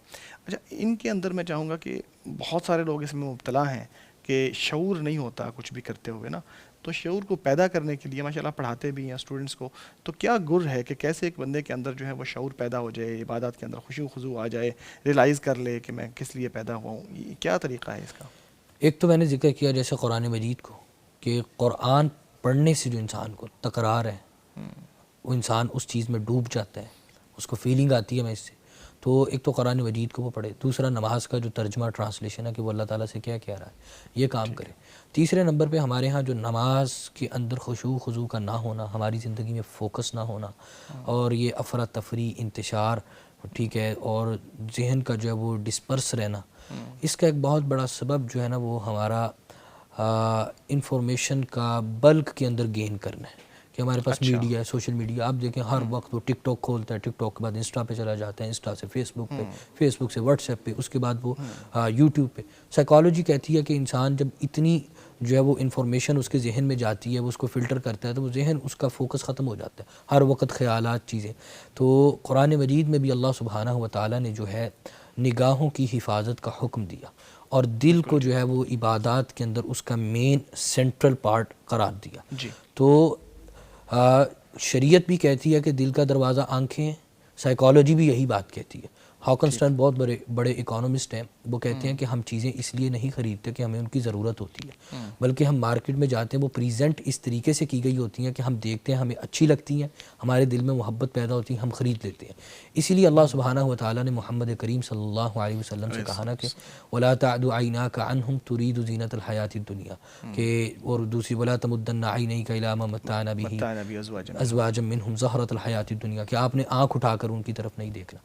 ہماری نمازوں میں جو خشوع نہیں ہے, فوکس نہیں ہے, اس کا سب سے بڑا سبب یہ آنکھوں کی حفاظت نہ کرنا, ہر وقت سوشل میڈیا پہ نظریں ٹکانا, اس کو دیکھ وہ کیا کر رہا ہے, اس کو دیکھ کیا کر رہا ہے. پھر ہمارے ہاں اللہ تعالیٰ معاف فرمائے کہ یہ حیا کا جو ایلیمنٹ اور فیکٹر تھا یہ بہت نارملائز ہو گیا, کہ ہم ایک اسلامی معاشرے میں رہتے ہیں, لیکن آپ جہاں پر جائیں عورت کو ایسے جو ہے وہ اشتہار کے ہر جگہ پہ, ٹھیک ہے, وہ پیش کیا گیا. تو جب انسان ان نگاہوں کی حفاظت نہیں کرے گا, یہ سب کچھ اس کو نارمل سمجھ کے دیکھتا رہے گا, تو آپ خود سوچیں نا کہ وہ نماز میں کھڑا ہوگا, اس کو فوکس کہاں پہ ہوگا. اور یہ معاملہ صرف نماز کا نہیں ہے, ہماری جمی سوسائٹی کا بشمول یوتھ کا اس کی اسٹڈی سے ریلیٹڈ بھی ہے، اس کے کریئر سے ریلیٹڈ بھی ہے، اس کی جاب سے ریلیٹڈ بھی ہے، بزنس سے ریلیٹڈ، فوکس ہی نہیں ہے۔ آپ جس بندے کو بھی پوچھ لیں، جیسا کبھی آپ نے ذکر کیا کہ بہت سارے لوگوں کا نماز، تو وہ نماز نہیں، پوری زندگی کا فوکس بلر ہو گئے، اور وہ اس وجہ سے ہوا ہے۔ تو قرآن مجید کو بھی اور سائیکالوجی کی اور میڈیا کی ان چیزوں کو مد نظر رکھتے ہوئے، بلکہ میڈیا کے اندر جو ریسرچز ہیں وہ یہی کہتی ہیں کہ ایک آدمی ٹاک شو کے سامنے اتنی دیر تک بیٹھتا ہے، اس میں اگریشن زیادہ ہے، اس کے برعکس جو اس کو کم یوز کرتا ہے، کم دیکھتا ہے، اس میں اگریشن کم ہے۔ تو ہم اگر یہ کام اس کے ساتھ ساتھ کریں کہ اپنی نگاہوں کی حفاظت جو ہے کریں اور اس کا فوکس اپنے مقصد کے اوپر رکھیں، تو ہماری زندگی کے جملہ امور جو ہیں وہ بہت زیادہ بہتر اور درست ہو سکتے ہیں۔ نوجوانوں میں آج بہت سارے مسائل پیدا ہو گئے ہیں، جیسے آپ نے انزائٹی کی بات بھی کی ہے، اور اس طرح کے ڈفرینٹ مسائل بھی پیدا ہو گئے ہیں، تو آپ کیسے ڈیل کرتے ہیں ان اسٹوڈنٹس کو جو آپ کے پاس آتے ہیں، نوجوان ہوں اور دنیا سے، زندگی سے مایوس ہو گئے ہیں، تنگیوں میں شکار ہیں، تو اس حوالے سے بتائیے گا کیسے ان کے ساتھ آپ ڈیل کرتے ہیں، یا ان کو کیا نصیحت کرتے ہیں؟ ان کو ایک ہی نصیحت ہے، وہی والی بات، بار بار قرآن مجید، قرآن مجید۔ ابھی آنکھوں کی بات کی، دل کی بات کی، اللہ سبحانہ و تعالیٰ کا شفاء لما فی الصدور، امام ابن قیم رحمۃ اللہ علیہ جواب الکافی میں لکھتے ہیں نا، قرآن بطور جنس شفا ہے، ٹھیک ہے۔ تو اب جب وہ قرآن پڑھتے ہیں، ایک تو قرآن کا پڑھنا صرف باعث شفا ہے، اس چیز سے ان کو بہت زیادہ فرق پڑتا ہے، قرآن پڑھ رہا ہے تو اس کا ایک اثر ہو رہا ہے۔ اس کے ساتھ ساتھ جو اللہ سبحانہ و تعالیٰ نے، وہی میں نے سائیکالوجی کی جو بات کی، معاملہ کہ آپ نے کہا نا کہ انگزائٹی، ڈپریشن، سائیکالوجی اس وقت سب سے بڑی بات یہ کہتی ہے، بار بار وہ کہتی ہے کہ گریٹیفیکیشن اپنے اندر پیدا کریں، روزانہ صبح آپ اٹھیں، میڈیٹیشن کریں، یہی بات قرآن بھی کہتا ہے اور حدیث بھی کہتی ہے۔ اس کے ساتھ ساتھ وہ کہتے ہیں کہ اپنے آپ کو دوسروں کے ساتھ کمپیئر مت کیجیے، یہی بات قرآن بھی کہتا ہے اور حدیث بھی کہتی ہے، اور اللہ کے نبی صلی اللہ علیہ وسلم نے تو یہاں تک کہا نا کہ اپنے سے نیچے والے کو دیکھو، اوپر والے کو نہ دیکھو۔ پھر اسی طریقے سے ہم وہی بات، آنکھ اٹھا کر جب بندہ دیکھتا ہے نا کسی دوسرے کے لائف سٹائل کے اوپر، تو اس کے لائف سٹائل کے اوپر وہ دیکھتا ہے تو اس کو فیل ہوتا ہے کہ یہ سارا کچھ لوگوں کے پاس ہے، میرے پاس نہیں ہے۔ تو اس سے یہ چیز قرآن مجید میں اللہ سبحانہ و تعالیٰ یہ سمجھاتے ہیں بندے کو کہ ہم نے ہر بندے کو درست پیس کے اوپر رکھا ہے، وہ جس تکلیف اور مصیبت سے گزر کر ان نعمتوں تک پہنچتا ہے، اگر وہ مصیبت کا راستہ تمہارے سامنے رکھ دیا جائے تو تم اس لائف سٹائل کو حاصل کرنے کی خواہش چھوڑ دو۔ صحیح ٹھیک ہے۔ تو اس لیے قرآن مجید کو اگر دیکھا جائے تو ہم الحمدللہ کوشش کرتے ہیں کہ قرآن مجید کے ساتھ ساتھ جدید علوم، سائیکالوجی، اور کیونکہ اکثر دیکھا جائے کہ ہمارے پاس جو لوگ قرآن پڑھنے آتے ہیں نا، ہم لوگ مانتے نہیں اس بات کو، تو اگر مان لے تو بہتر ہے۔ ہم لوگ کہیں نہ کہیں سب نفسیاتی مریض ہوتے ہیں، کسی کا کوئی نہ کوئی نفسیاتی ایشو ہوتا ہے، فیملی، سارے معاملات۔ تو ہمارے باقاعدہ جو ہمارا AWG ہے، ہماری وہ جو گائیڈ بک ہے، اس کے اندر مینشن ہے کہ بچوں کی کاؤنسلنگ کس طریقے سے کرنی ہے، قرآن کے ساتھ ساتھ ان کو سائیکولوجیکل کے بھی یہ اس کی نفسیات کیا ہیں، اس کو پڑھنا ہے، پڑھنے کے بعد جاننا ہے یہ بات کہاں سے کر رہا ہے، اب اس کے دماغ کے اندر کیا چل رہا ہے۔ تو دین کا بھی یہی معاملہ، اللہ کے نبی صلی اللہ علیہ وسلم نے صحابہ کو ایک رسی کے ساتھ نہیں باندھا، کسی کو ایک بات کہی، اسی مجلس میں دوسرے کو دوسری بات کہی، تیسرے کو تیسری بات کہی۔ تو ہم جب یہ کرتے ہیں تو الحمدللہ ہم نے یہ سلسلہ بنایا ہے، ہماری میٹنگ ہوتی ہے تو میں اپنے سٹاف کے ساتھ یہ بات کرتا ہوں، ان کو کہتا ہوں کہ ہر اسٹوڈنٹ کا بیک گراؤنڈ سیم نہیں، جس وجہ سے ہر اسٹوڈنٹ کے اوپر ہم جو ہے وہ امپلیمنٹیشن سیم کر نہیں سکتے، بالکل ٹھیک ہے، بلکہ ہمیں لوگوں کو ٹریٹ کرنا ہے ان کے بیک گراؤنڈ کو مد نظر رکھتے ہوئے کہ یہ آدمی یہ غلطی کس وجہ سے کر رہا ہے، کہ اس کا بیک گراؤنڈ یا اس کے دماغ میں کیا چل رہا ہے۔ تو الحمدللہ یہ ہمارا کچھ طریقہ اوریجن کو دیکھتے ہوئے جو مرض ہے اس کا علاج کرنا ہے، سب کو برابر رکھ کے۔ فائنل ایک آدھ منٹ میں آپ میسیج دینا چاہیں سب ناظرین کو؟ میسیج یہی ہے کہ زندگی کی بھی سب سے بڑی خواہش یہی ہے، اور میسیج بھی یہی ہے کہ بہترین طریقہ کار یہ ہے کہ لوگوں کو قرآن سے جوڑ دیا جائے۔ کسی بندے کے اوپر آپ نے احسان کرنا ہے، اس کو قرآن پڑھا دیں، اس کو قرآن سکھا دیں۔ میرے پاس بہت سارے کاروباری لوگ الحمدللہ کلاسز میں آتے ہیں، تو میں نے الحمدللہ بہت سارے لوگوں کو قرآن پڑھایا۔ میں ایک واقعہ چھوٹا سا شیئر کرتا ہوں۔ پچھلے سال میں نے ختم ہو رہا ہے، آپ جلدی سے جی دورہ قرآن ہم نے کروایا، تو ایک صاحب جو ہے ملٹائی نیشنل کمپنی میں مینیجنگ ڈائریکٹر تھے، تو انہوں نے دورہ قرآن کیا اور ایک کلاس بھی اٹینڈ کی، اس کے بعد میرے پاس آئے اور پھر وہ کراچی چلے گئے۔ تو انہوں نے مجھے وہاں پر یہ بات کہی، کہتے میں نے آپ سے ملنے کے لیے اس لیے آیا ہوں، آپ کو بلایا کہ میں آپ کو بتاؤں کہ میری ایک ہے 40 سال کی زندگی اور ایک ہے یہ دورہ قرآن کے بعد کی زندگی، دونوں یکسر چینج ہو گئی۔ سبحان اللہ، ٹھیک ہے۔ تو اس طریقے سے اور بہت ساری مثالیں، تو یہی پیغام ہے آخری کہ قرآن پڑھیں اور لوگوں کو پڑھائیں اور لوگوں کو قرآن سے جوڑتے ہیں۔ لیں جی، میسیج لے کے جائیں۔ جریر صاحب سے وہ فرما رہے ہیں کہ قرآن کریم سے جڑ جائیں اور لوگوں کو جوڑ دیں، آپ بھی جڑ جائیں اور لوگوں کو بھی قرآن کریم کے ساتھ جوڑ دیں، اور یہ آپ کا احسان ہوگا کسی کے اوپر۔ فرما رہے تھے کہ اگر آپ کسی کو قرآن سے جوڑ دیتے ہیں تو یہ آپ نے اس کے اوپر احسان کیا ہے۔ بہت شکریہ جریر صاحب آپ کی تشریف آوری کا، اللہ تعالیٰ آپ کو جزا دے۔ آپ کا بھی شکریہ، آپ کے ساتھ ہمیں ہم کلام ہونے کا موقع ملا، آپ کے توسط سے یہ بات لوگوں تک گئی۔ بہت شکریہ ناظرین، آپ کا بھی بہت شکریہ. چھوٹا سا وقفہ ہے، پھر ہم آپ کے پسندیدہ سیگمنٹ تفہیم قرآن سیگمنٹ لے کے حاضر ہوں گے. ہمارے ساتھ رہیے گا. بہر تازگی یہ ایمان دیتا ہے یہ ماہ رمضان، پیغام قرآن. بہر تازگی یہ ایمان دیتا ہے یہ ماہ رمضان، پیغام قرآن. ایک اور سیگمنٹ لے کے حاضر ہیں، تفہیم قرآن کا. ناظرین، یہ راستہ ہے جو ہمیں قرآن کریم کو سمجھانے کی طرف لے کے جاتا ہے.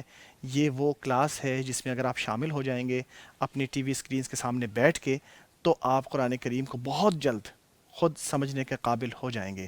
ناظرین، سمجھنے کا کیا فائدہ ہوتا ہے؟ آپ کے زندگی کے اوپر قرآن کریم کا اثر آنا شروع ہو جاتا ہے، آپ کو سمجھ آنا شروع ہو جاتا ہے کہ اللہ تبارک و تعالیٰ کلام الہی میں کیا فرما رہا ہے. بالکل ویسے اثر اس کا ہوتا ہے. مجھے یاد آ رہا ہے جبیر بن مطعم رضی اللہ تعالیٰ عنہ کا واقعہ. جبیر بن مطعم رضی اللہ تعالیٰ عنہ بدر میں مشرکین کی طرف سے آئے تھے اور قیدی بن گئے تھے، مدینہ منورہ میں آ گئے. مغرب کی نماز کا وقت ہوا تو نبی اکرم صلی اللہ علیہ وسلم قرآن کریم کی تلاوت کرنے لگے، اور اس دن نبی اکرم صلی اللہ علیہ وسلم نے مغرب کی نماز میں سورۃ الطور کی تلاوت فرمائی تھی. دوران تلاوت آپ صلی اللہ علیہ وسلم نے اس آیت کی تلاوت بھی فرمائی، ام خلقوا من غیر شیء ام هم الخالقون، یعنی کیا یہ کسی چیز کے بغیر پیدا ہو گئے ہیں، یا کیا انہوں نے اپنے آپ کو پیدا کیا ہے. یہ بات تھی کہ جو جبیر بن مطعم رضی اللہ تعالیٰ عنہ کے ذہن میں بیٹھ گئی، دل پر اثر کیا، اور بعد میں فرماتے ہیں کہ جب میں نے اس آیت کو سنا تھا تو مجھے ایسے لگا تھا جیسے میرا دل رک جانے والا ہے. کاد قلبی ان یطیر، میرا دل اڑنے لگا ہے. مجھے سمجھ نہیں آ رہی تھی کہ یہ کیا ہے. اتنا بڑا سوال تھا کہ جو ایک دانش مند کے ذہن میں آیا اور اس کے دل پہ بیٹھ گیا اور پھر اسلام کا ذریعہ بنا. یوں ہی قرآن ہماری زندگیاں بدل دیتا ہے، لیکن شرط یہ ہے کہ اس کو سمجھیں کہ اس میں کہا کیا گیا ہے، پھر ہمیں اس کے ذریعے زندگیاں بدلتی نظر آتی ہیں. میں خوش آمدید کہوں گا روزانہ کے مہمان اور ہمارے استاد فضیلت الشیخ ڈاکٹر عبید الرحمن بشیر صاحب، جو کہ عربی کے استاد ہیں اسلام آباد انٹرنیشنل اسلامک یونیورسٹی میں، اور ہمیں معلم القرآن کی کتاب اور کورس کے ذریعے قرآن کریم کا فہم حاصل کرنا سکھاتے ہیں. قاری صاحب، ہم آپ کو خوش آمدید کہتے ہیں. بہت شکریہ، جزاک اللہ خیر. اهلا وسهلا ومرحبا بكم في هذا البرنامج. نسأل الله تعالى أن يوفقنا لأن نطلب العلم النافع وأن يرزقنا فهم القرآن. آمین یا رب العالمین. اسٹوڈنٹس موجود ہیں اور اسکرین کے سامنے بھی امید ہے کہ اسٹوڈنٹس کتابیں کھول کے بیٹھے ہوں گے. ڈاکٹر صاحب آپ کے انتظار میں ہیں، آپ پلیز اپنا جو سبق ہے وہ شروع کیجیے. الحمدللہ والصلاة والسلام علی سیدنا رسول اللہ. قرآن کریم کو سمجھنے کا سفر ہے. ہر قدم پر قرآن کے الفاظ آ رہے ہیں، قرآن کے جملے آ رہے ہیں، قرآن کی آیات آ رہی ہیں، اور ہم خود ان کو سمجھنے کی کوشش کر رہے ہیں. اللہ کا کلام ہے تو اللہ کی زبان میں سمجھنا ایک لطف دیتا ہے. عربی میں ہی قرآن کو سمجھنا آسان ہے، اور یہی انشاءاللہ اس کتاب کا بھی، اس پروگرام کا بھی، اور ہماری زندگیوں کا بھی ہدف اور سفر یہی ہے. آپ کے سامنے ابھی کچھ خوبصورت سی جو سلائیڈ ظاہر ہو رہی ہیں، یہ ہمارے جو پچھلے ہم نے قدم اٹھائے تھے، اور آج ہماری یہ 10ویں کلاس ہے. یہ پہلی 9 کلاسز میں جو ہم پڑھ کے آئے ہیں، یہ اس کی کارکردگی آپ کے سامنے آئے گی. وہ سلائیڈ آپ کے سامنے اگر ظاہر ہوں، یہ قرآن کریم کے وہ سادہ سے الفاظ جو مختلف قطعے اور جملے بنا دیتے ہیں. یہ جملے اور قطعے ہم پہلے پڑھ چکے ہیں. میں پہلے زبانی آپ سے پوچھوں گا کیا مطلب ہوگا. آپ لوگوں نے پڑھا تھا فی الدنیا کا، دنیا میں، فی الدنیا، دنیا میں، اور فی الآخرہ، آخرت میں. اور کیا مطلب پڑھا تھا الشمس والقمر، سورج اور چاند. اور ان اللہ.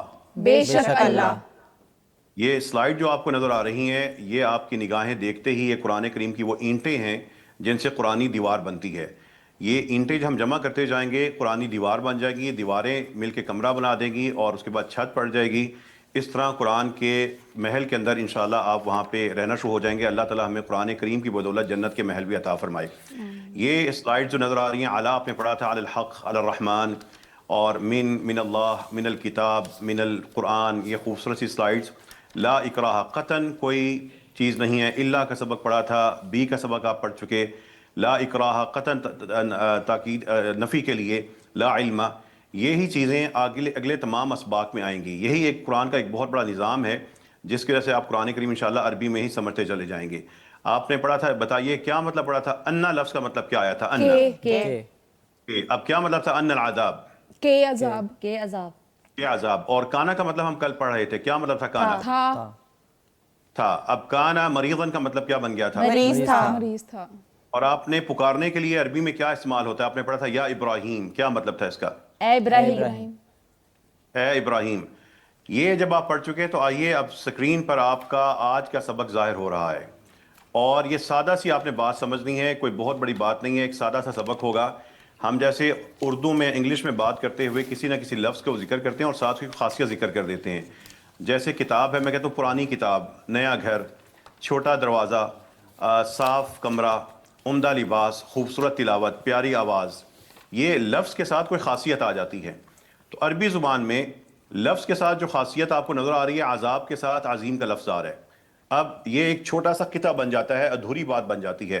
بتائیے کیا مطلب ہوگا عذاب عظیم؟ ایک بڑا عذاب. اور کیا مطلب ہوگا شیء عظیم؟ ایک عظیم چیز. اور ظلم عظیم؟ ایک عظیم ظلم. اب آپ کو میں نے اتنی سی بات بتانی تھی. اب اللہ کی کتاب میں آسانی دیکھیے, سکرین پر نظر آنے والا سارے کا سارا حصہ آپ عربی زبان میں سمجھتے ہوں گے. لفظ کے ساتھ خاصیت آ جائے گی, بس وہ دونوں ہیں دو چیزیں, لیکن وہ ایک چیز بن جائے گی. اب عذاب عظیم, ایک بڑا عذاب, لیکن یہ دونوں مل کے ایک چیز ہیں. الفاظ یہ دو ہیں, ایک لفظ ہے اور ساتھ اس کی خاصیت آ جاتی ہے, اور یہ ہماری بات چیت کا حصہ ہوگی. اب مجھے بتائیں کیا مطلب ہوگا اجر عظیم؟ ایک بڑا اجر. اور شیء عرش عظیم؟ ایک عظیم عرش. اور اجرا عظیما؟ ایک بڑا اجر. اور فوزا عظیما؟ ایک بڑی کامیابی. الفوز العظیم, ایک عظیم کامیابی. اب یہاں پہ ایک کا لفظ آپ نہیں لگائیں گے, الف لام لگا ہوا ہے تو ایک کا لفظ ہٹا دیں. کیا مطلب ہوگا الفوز العظیم؟ عظیم کامیابی. عظیم کامیابی. یہ جب آپ سمجھ چکے ہیں, اب مجھے بتائیے گا قرآن کریم میں اگر کہیں پہ آیا ہو الخزي العظیم, اب کیا مطلب ہوگا اس کا؟ ایک بڑی رسوائی. جہاں پہ الف لام نہیں ہے وہاں پہ آپ ایک بولیں یا کوئی بولیں یا ہے بولیں, جو بھی بولنا چاہیں, لیکن ایک یا کوئی بولیں گے. اور جہاں پہ الف لام ہوگا وہاں پہ آپ وہ ایک کا لفظ نہیں کہیں گے. اب بتائیے کبیر کا مطلب ہوتا ہے بڑا. قرآن کریم کے یہ سارے کتے آپ سمجھ چکے ہیں, کیا مطلب ہوگا فساد کبیر؟ ایک بڑا فساد. اور اثم کبیر؟ ایک بڑا گناہ. اجر کبیر؟ ایک بڑا اجر. اجرا کبیرا؟ ایک بڑا اجر. جہادا کبیرا؟ ایک بڑا جہاد. فضلا کبیرا؟ ایک بڑا فضل. دیکھیے کسی لفظ کے آخر میں دو پیش آئیں, دو زبر آئیں, دو زیر آئیں, آتے رہیں, اللہ نے ڈال دی ہیں, اس پہ آپ نے نہیں سوچنا, یہ ایسے ہی رہیں گے. آپ نے لفظ کے مفہوم پہ جانا ہے. جہادن کبیرہ یا جہادن کبیرین یا جہادن کبیر, یہ ایک لفظی خاصیت ہے, اس کا معنی سے کم ہی تعلق ہوتا ہے, اس لیے آپ نے معنی پہ اپنا زور رکھنا ہے. اب بتائیے کیا مطلب ہوگا عذابن کبیرہ؟ ایک بڑا عذاب. اور طغیان ہوتی ہے سرکشی, کیا مطلب ہو جائے گا طغیانا کبیرہ؟ ایک بڑی سرکشی. قرآن کریم میں جو خاصیت الفاظ کے ساتھ آتی ہے, جو خاصیت ان میں ایک ہے مبین. مبین کا مطلب ہے اوپن, واضح, کھلا, روشن, جو سامنے نظر آئے. اب بتائیے کیا مطلب ہوگا کتاب مبین؟ ایک واضح کتاب. اور قرآن مبین؟ ایک واضح قرآن. ساحر مبین؟ ایک واضح جادوگر. ایک واضح جادوگر. سحر مبین؟ ایک واضح جادو. ایک واضح جادو. ساحر ہوتا ہے جادو کرنے والا, آپ نے فارمیٹ پڑھا تھا, 4 الفاظ ہیں, الف اور زیر ہے اس کے بعد, اور سحر ہوتا ہے جادو. یہ جب آپ کتے سمجھ چکے ہیں, اب بتائیے اللہ کی کتاب میں اگر کہیں لکھا ہو رسول مبین کا مطلب کیا ہوگا؟ ایک واضح رسول. اور سلطان مبین؟ ایک واضح دلیل. افک مبین؟ ایک واضح گناہ. جھوٹ. جب قرآن کریم کے یہ الفاظ آپ سمجھ چکے, جو ایک لفظ کے ساتھ خاصیت آنے سے ایک بڑا کتاب بنتا ہے, تو انشاءاللہ قرآن سمجھتے ہوئے, قرآن پڑھتے ہوئے جب اب آپ کے سامنے یہ چیز آئے گی, آپ کو خود پتہ ہوگا اچھا ایک چیز کو اس کی خاصیت کے ساتھ ذکر کیا جا رہا ہے. کریم کا مطلب ہوتا ہے شاندار, عمدہ, بہترین, ایکسیلنٹ کے مفہوم میں. اب بتائیے کیا مطلب ہوگا رزق کریم؟ ایک شاندار رزق. اور رزقاً کریمہ؟ ایک شاندار. ایک اور قرآن کریم؟ ایک شاندار قرآن. ان تینوں کو مطلب ماریہ آپ پڑھیں گی اور آپ کے کلاس فیلو ان تینوں کا مطلب بتائیں گے. رسول کریم، شاندار ایک شاندار شاندار رسول، کتاب کریم، ایک شاندار کتاب، قول کریم، ایک شاندار بات. جب آپ یہ سمجھ چکے ہیں تو آپ کو یہ تین بھی سمجھ آئیں گے. اب ماریہ آپ پڑھیں، باقی سب مطلب بتائیں گے. ملک کریم، ایک شاندار فرشتہ، اجر کریم، ایک شاندار اجر، اجرن کریم، ایک شاندار اجر. اب دیکھیے اللہ تعالیٰ کی کتاب میں ایک اور لفظ آئے گا جو وہی الفاظ جو پہلے آپ نے پڑھے ہیں انہی کے ساتھ اللہ تعالیٰ آسان الفاظ کے ساتھ یہ خاصیت لے کے آئیں گے. شدید کا مطلب ہے شدید یا سخت. اب بتائیے عذاب شدید کا مطلب کیا ہوگا؟ ایک شدید عذاب. اور عذاب شدید کا مطلب کیا ہوگا؟ عذاب شدید. کوئی شدید عذاب. سخت. دونوں میں زیر زبر پیش سے کوئی فرق نہیں آئے گا. یہ نکال دے ذہن سے کہ زیر زبر پیش سے ہر جگہ فرق آئے گا، مطلب دونوں کا ایک ہی ہے. باس ہوتی ہے قوت. اب کیا مطلب ہوگا باس شدید؟ کوئی شاندار قوت. اور زلزالا شدیدہ، کوئی سخت زلزلہ. سخت زلزلہ. اب بتائیے کیا مطلب ہوگا عذابا شدیدہ اور حسابا شدیدہ؟ کوئی شدید عذاب، کوئی سخت عذاب. اللہ تعالیٰ کی کتاب میں آسانی دیکھیں کہ اللہ تعالیٰ کس طرح الفاظ کے ساتھ خاصیت لاتے ہیں. خاصیت ایک ہے، الفاظ وہی آسان سے ہیں، پیارے سے ہیں، ننھے منھے سے، قرآن کے بھی ہیں، عربی کے ہیں، اور آپ کی زبان کے اندر بھی آپ کے لیے تحفہ بن کے بیٹھے ہوئے ہیں. اب بتائیے خیراً کثیرہ کا مطلب کیا ہوگا؟ ایک بھلائی، بہتر بھلائی. اور اختلافاً کثیرہ، ایک زیادہ اختلاف، بڑا زیادہ اختلاف. زیادہ اختلاف. اور ذکراً کثیرہ، ایک بڑا زیادہ ذکر. ذکر. اور اذن ہوتی ہے تکلیف. کیا مطلب ہوگا اذن کثیرہ؟ ایک زیادہ تکلیف. فاکہۃ کثیرہ، ایک زیادہ پھل. زیادہ پھل. اور منافع کثیرہ، زیادہ منافع. زیادہ فائدے. اللہ تعالیٰ آپ کو زیادہ سے زیادہ جنت کے پھل عطا فرمائے. جب آپ یہ سمجھ چکے ہیں، معلم القرآن کا یونٹ نمبر 3 کا پہلا سبق، اس کا ہمارے پاس 2 پیجز کلیئر ہوئے. اب قرآن کریم کے اسی معلم القرآن کے اگلے سبق میں بھی اب لفظ ایک ہوگا، ہمارے پاس لفظ ایک ہوگا. اللہ تعالیٰ نے اس کی مختلف خاصیات ذکر کی ہوں گی. دیکھیں عذاب عظیم، عذاب شدید، عذاب قریب کا مطلب اب آپ سمجھ رہے ہیں کہ عذاب کے ساتھ مختلف قسم کی خاصیات آ رہی ہیں. تو بتائیے آپ کے سامنے جب قرآن کریم کا یہ اب جو سارے کا سارا حصہ آ رہا ہے، یہ آپ کو عربی میں سمجھ آتا ہوگا. بتائیے عذاب عظیم کا مطلب کیا ہوگا؟ ایک عظیم عذاب. اور علیم ہوتا ہے دردناک. عذاب علیم کا مطلب کیا ہوگا؟ ایک دردناک عذاب. اور عذاب قریب، ایک قریب عذاب. ایک نزدیک عذاب. عذابا قریبا، ایک قریب عذاب ہے. عذابا قریبا، ایک قریب عذاب. زیر زبر پیش سے کوئی فرق نہیں آئے گا. زیر زبر پیش سے سوچیے گا بھی نہ جب تک آپ کو نہ کہا جائے. اب بتائیے کیا مطلب ہوگا عذاب مہین؟ ایک عذاب. اور عذاب غلیظ، ایک سخت عذاب. عذابا عظیما. ایک بڑا عذاب. اللہ تعالیٰ ہمیں، ہمارے چاہنے والوں کو، جن کو ہم چاہتے ہیں، پیاروں کو، والدین کو، بچوں کو، دوستوں کو، احباب کو، ہر اہل ایمان کو اللہ عذاب کی ہر شکل سے دنیا اور آخرت میں بھی محفوظ فرما دے. یہ عذاب کے جو تذکرے ہیں قرآن کریم میں، جو الفاظ کے ساتھ آئیں گے، وہ الفاظ جو خاصیت کے ساتھ آئیں گے. آپ نے اب الکتاب کو دیکھیں اللہ تعالیٰ کیسے بیان کر رہے ہیں. کیا مطلب ہوگا الکتاب الحکیم؟ حکمت والی کتاب. اور الکتاب المنیر، روشن کتاب. اور الکتاب المبین، واضح کتاب. اور کتاب کریم. کریم کتاب. کریم کتاب. کریم کا مطلب کیا پڑھا آپ نے؟ کریم ابھی تھوڑی دیر پہلے پڑھا تھا شاندار. تو کیا مطلب ہوگا کتاب کریم؟ شاندار کتاب. اکثر یہ نہ سمجھنا کریم کریم ہی ہوتی ہے. کریم کا مطلب شاندار ہوتا ہے. یہ قرآن کی کریم نہیں ہے. اب جلدی سے اگلے پیج پہ آئیے. ہمارے پاس قرآن مبین. اب بتائیں کیا مطلب ہوگا قرآن مبین؟ ایک واضح قرآن. اور قرآن کریم کا مطلب کیا ہوگا؟ قرآن کریم. ایک شاندار قرآن. اور قرآن عربی، عربی زبان. ایک عربی قرآن. ہاں عربی قرآن، ایک عربی زبان والا یا عربی قرآن. انشاءاللہ یہ عربی قرآن آپ اجمی لوگ بھی قرآن عربی میں ہی سمجھیں گے. اب بتائیں کیا مطلب ہوگا القرآن العظیم؟ عظیم قرآن. عظیم قرآن. جب آپ یہ سمجھ چکے ہیں، قول کے ساتھ یہ الفاظ خاصیت کے طور پہ آئیں گے کہ جیسے ہم بات چیت کرتے ہیں، اچھی بات، خوبصورت بات، بھاری بات، سیدھی کھری بات، واضح فیصلہ کن بات. اب بتائیے کیا مطلب ہوگا قول معروف؟ عمدہ بات. ثقیل ہوتا ہے بھاری. کیا مطلب ہوگا قولا ثقیلا؟ بھاری بات. بھاری بات. اور قولا سدیدا؟ درست بات. نئے الفاظ کا مطلب آپ نے یاد کرنا ہے. بتائیے کیا مطلب ہوگا قولا کریما؟ ایک شاندار بات شاندار بات اور قول فصل فیصلہ فیصلہ کن کن بات بات اب بتائیے آپ کو قول عظیمہ کا کیا مفہوم سمجھ آ رہا ہے؟ ایک عظیم بڑی قول بات عظیم، بڑی بات ایک عظیم بات، اور معروف ہوتا ہے اچھی، قول معروفہ کا مطلب کیا ہوگا؟ ایک اچھی بات اور قول مختلف کا مطلب کیا ہوگا؟ ایک مختلف بات الگ بات آپ نے یوم کا مطلب پڑھا تھا دن، اب دیکھیں اللہ تعالیٰ دن کے ساتھ قرآن میں آپ کو خاصیتیں ملیں گی، کیا مطلب ہوگا؟ یوم عظیم، ایک بڑا ایک دن بڑا دن اور یوم محیط، گھیرنے گھیرنے والا والا دن دن اور کیا مطلب ہوگا؟ یوم کبیر۔ ایک ایک بڑا بڑا دن دن یہ یوم معلوم کا مطلب کیا ہوگا؟ طے شدہ دن ایک طے شدہ جو واضح دن ہے، پتہ ہے علیم آپ پیچھے پڑھ چکے، دردناک، تو اب بتائیں کیا مطلب ہوگا یوم علیم؟ دردناک دردناک دن اور یوم عسیر، مشکل دن یہ اللہ کی کتاب میں جب یہ آپ یہ الفاظ کے ساتھ خاصیت آتے ہیں، یہ قطعے سمجھ رہے ہوں گے، لیجئے گا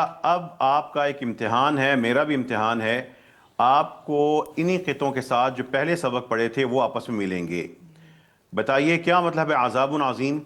ایک ایک بڑا عذاب تو فی عذاب عظیم کا مطلب کیا ایک ہوگا؟ بڑے عذاب میں آج کے سبق کے ساتھ پچھلے سبق ملنے لگے ہیں۔ اب عمر صاحب کی طرح جس نے پچھلے سبق میں محنت نہیں کی ہوگی، ہو سکتا ہے وہ جواب تھوڑا سلو دے، لیکن جنہوں نے محنت کی ہوگی ماریا کی طرح، وہ فوراً جواب دیں گے۔ جی جلدی سے بتائیے، علی الحق المبین کا مطلب کیا ہوگا؟ واضح واضح حق پر واضح حق پر۔ آپ کا روزہ ہے لیکن بتائیں کیا مطلب ہوگا علی طعام واحد؟ ایک کھانے پر ایک کھانے پر۔ ہمارے پاس ہے صراط مستقیم، سیدھا راستہ، تو کیا مطلب ہوگا علی صراط مستقیم؟ ایک سیدھے راستے پر اعلیٰ آپ نے پہلے پڑھ لیا تھا، صراط پہلے یونٹ میں پڑھا تھا، مستقیم آج پڑھا، تو آپ کی جو چیزیں کلیئر ہونا شروع ہو گئیں۔ اب مجھے بتائیں کیا مطلب ہوگا فی ضلال مبین؟ ایک واضح واضح گمراہی گمراہی میں اور اب کیا، ہاں ٹھیک ہے، ایک واضح گمراہی میں، کیا مطلب ہوگا الی طریق مستقیم؟ ایک سیدھے سیدھے راستے راستے کی طرف اور اب بتائیے گا، آپ کی نگاہوں کے سامنے قرآن کا یہ قطعہ آیا ہے، اس کا مطلب آپ بتائیں کیا مطلب ہوگا؟ من باب واحد، کسی ایک دروازے سے کسی ایک۔ اب بتائیے سحر، جادو آپ نے پہلے پڑھا تھا، بسحر عظیم کا مطلب کیا ہوگا؟ بڑے عظیم جادو سے عظیم جادو سے ایک عظیم جادو سے، پر کو جو بھی آپ کر لیں، سلطان ہوتی ہے دلیل، تو بسلطان مبین کا مطلب کیا ہوگا؟ واضح دلیل دلیل سے ایک واضح دلیل سے یہ جب آپ سارے کر رہے ہیں، بتا رہے ہیں اللہ کی توفیق سے، اب بتائیے گا بیماء واحد کا مطلب کیا بنے گا؟ بیماء واحد، کسی ایک پانی کسی ایک پانی سے کسی ایک پانی سے۔ قرآن کے قطعے اس سکرین پر آئیں گے، پیغام ٹی وی کی یہ سکرین پر قرآن کے قطعے آئیں گے، الفاظ آئیں گے، جملے آئیں گے، اور جب یہ تینوں چیزیں اس وقت آئیں گی جب آپ اس کو براہ راست سمجھتے ہوں اور اللہ کی کتاب کے ان حصوں کو عربی میں سمجھتے ہوں۔ جب ہم ان کو براہ راست سمجھیں گے، یہی جملے بنیں گے، اور پیغام ٹی وی کے سکرین کے ذریعے جو ترجمے کی پیساکھی پہ چلتے ہیں وہ اللہ کی کتاب کو براہ راست سمجھنا شروع ہو جائیں گے۔ اب دیکھیے، آپ نے پہلے پڑھا تھا ظلم عظیم، آپ نے آج پڑھا ظلم عظیم، اس سے پہلے ننھا سا لا پڑھا تھا، اس کا کیا مطلب تھا لا کا؟ بتائیے آپ کیا؟ یقیناً یقین اب بتائیے ظلم عظیم کا مطلب کیا ہوگا؟ یقیناً ایک بڑا ظلم ہے اور لشیء عجیب کا مطلب کیا ہوگا؟ یقیناً ایک ایک عجیب عجیب چیز ہے چیز ہے عجیب چیز، انوکھی چیز ہے۔ قرآن کریم کا مطلب کیا ہوگا؟ یقیناً ایک شاندار قرآن ہے ایک شاندار قرآن ہے۔ اما ہوتی ہے لونڈی، کیا مطلب ہوگا؟ لأمۃ مؤمنۃ۔ یقیناً ایک مومنہ لونڈی ہے۔ جب آپ قرآن کریم کے یہ حصے سمجھ رہے ہیں، خود سمجھ رہے ہیں، میں ترجمہ نہیں کروا رہا، آپ کو اللہ کی کتاب کو اللہ کی زبان میں سمجھنے کے طریقے پہ چلا رہا ہوں، اب بتائیے کیا مطلب ہوگا؟ لساحر علیم، یقیناً ایک جاننے والا جادوگر ہے، صرف جاننے والا جادوگر ہے۔ بہت جاننے والا جادوگر ہے۔ بہت جاننے والا۔ اگر کسی نے علیم کا مطلب صرف یہ بتایا کہ جاننے والا ہے، اس کا مطلب ہے وہ پکوڑے اور سموسے پھیکے بناتے ہیں، ان کے کھانے پھیکے ہوتے ہیں، اس کو ٹھیک کریں، بتائیں کیا ہوگا؟ یقیناً ایک جاننے والا جادوگر ہے۔ اب بتائیے گا عجاب ہوتا ہے انوکھا، اب بتائیں کیا مطلب ہوگا؟ لشیء عجاب، یقیناً ایک انوکھی چیز ہے۔ عبد بندہ ہوتا ہے، تو کیا مطلب بن جائے گا؟ لعبد مؤمن، یقیناً ایک مومن بندہ ہے۔ اب جب آپ یہ سمجھ چکے ہیں، کل آپ نے قسم اٹھانے کا ایک طریقہ پڑھا تھا، واہ، آج کے سبق کے اللہ تعالیٰ پہلے لفظ کی ایک چیز کی قسم اٹھاتے ہیں اور پھر اس کی صفت بھی ذکر کرتے ہیں۔ اب مجھے بتائیں اللہ تعالیٰ نے اس جملے میں کس چیز کی قسم کیسے کھائی ہوئی ہے؟ بتائیے کیا مطلب ہوگا؟ قسم ہے حکمت والے قرآن کی۔ قسم ہے اور اب اس قسم کو بھی عربی میں سمجھ جائیں، جی کیا مطلب ہوگا اس کا؟ والکتاب المبین، قسم ہے واضح واضح کتاب کی، واضح قرآن کی کتاب، اور معمور ہوتا ہے آباد، اب بتائیں آباد ہے معمور، اب بتائیں کیا مطلب ہوگا والبیت المعمور؟ قسم ہے آباد گھر کی. اور اللہ تعالیٰ کی کہی ہوئی قسم، یہ بھی اب آپ بتائیے کیا مطلب ہوگا والقرآن المجید؟ قسم ہے بہت عزت والے قرآن کی. اب اللہ نے دو چیزوں کی قسم یہاں پہ اٹھائی ہے، دونوں آپ پڑھ چکے ہیں کہ مستور ہوتا ہے لکھی ہوئی. اب بتائیں والطور وکتاب مستور کا مطلب کیا ہوگا؟ قسم ہے طور پہاڑ، قسم ہے لکھی کتاب کی. قسم ہے طور پہاڑ کی اور ایک لکھی ہوئی کتاب کی. اب بتائیں سقف ہوتی ہے چھت، کیا مطلب ہوگا والسقف المرفوع؟ قسم ہے بلند چھت کی. ڈاکٹر ہمارے جو میزبان ہیں ڈاکٹر عاطف اقبال صاحب، گواہ رہیے گا، لوگ قرآن عربی میں سمجھ رہے ہیں، ترجمہ نہیں کر رہے. یہ عربی میں سمجھانا پائیدار ہوگا، ہمیشہ کے لیے ہوگا. انسان ترجمہ بھول جاتا ہے، ترجمہ بھول سکتا ہے، لیکن جب قرآن عربی میں سمجھ جائے، قرآن وہ جب تلاوت کرے گا، جب وہ نماز پڑھے گا، تلاوت سنے گا، وہ عربی میں سمجھا ہوا قرآن خود بخود ضرب کھائے گا، پختہ ہوتا جائے گا، رسوخ آتا جائے گا، اعتماد آتا جائے گا. نکالیے لوگوں کو ترجمے کی دنیا سے اور ان کو لے کے آئیے قرآن کریم کی وادی کی طرف. ان کو اس باغ کے باہر کھڑے ہو کے نہ بتائیں کہ یہ باغ اندر سے کتنا پیارا ہے، ان کو دروازہ کھول دیں، باغ کے اندر لے جائیں، وہ خود پھل کھائیں گے، نہروں میں سے پانی پئیں گے، سایوں میں بیٹھیں گے، وہ ہمیں پھر بہتر بتائیں گے کہ باغ کیسا ہے. اسی وادی کے اندر ابھی اس سبق میں جو ہم قرآن کے الفاظ اور کتے سمجھ رہے تھے، لیجئے اسکرین پر جو اب آیات آئیں گی، تھوڑی بڑی آیات آئیں گی جو اسکرین پر نظر آ رہی ہیں، اب آپ چاروں براہ راست اس کو عربی میں سمجھتے ہوں گے. اب بتائیے قرآن کریم میں اگر ایک جملہ آیا ھذا سحر مبین، بتائیے کیا مطلب ہوگا اس کا؟ یہ واضح جادو ہے. اور اگر آیا ان الشرک لظلم عظیم، بتائیے کیا مطلب ہے؟ بے شک شرک یقیناً بہت بڑا ظلم ہے. اب ان لوگوں نے بے شک شرک یقیناً ایک بہت بڑا ظلم ہے، ساری تاکید کا خیال رکھا ہے، صحیح مطلب بتایا ہے. انتہا قرآن کریم کے علم کی کوئی نہیں، لیکن ابتدا کے درجے کی ہر چیز پرفیکٹ بتا رہے ہیں. اللہ تعالیٰ ان چاروں کے اور جو ان کو سیکھنے سکھانے کے عمل میں جس طرح شریک ہیں، سب کے علم میں، رزق میں اور دنیا اور آخرت میں برکت عطا فرمائے. بتائیے آپ تینوں سٹوڈنٹس، ان ھذا لساحر علیم، اس کا مطلب کیا ہوگا؟ بہت جانے والا جادوگر ہے. اب بتائیے قرآن کریم کے بارے میں ان ھذا لشیء عجاب، بتائیے کسی نے کچھ کہا تھا، کیا مطلب ہوگا اس کا؟ یہ یقیناً ایک عجیب چیز ہے. اب اللہ تعالیٰ کا کہا ہوا یہ جملہ ایک ایک جزیات کے ساتھ یونٹ نمبر 1 2 3 کی وجہ سے آپ کو عربی میں سمجھ آ رہا ہے. بتائیے آپ نے ترجمہ سوچنا ہے، آپ کو آیت سمجھ آ چکی ہے، عربی میں سمجھ آئی ہے، بتائیے کیا مطلب ہوگا اس کا؟ ان الشیطان للانسان عدو دشمن ہے.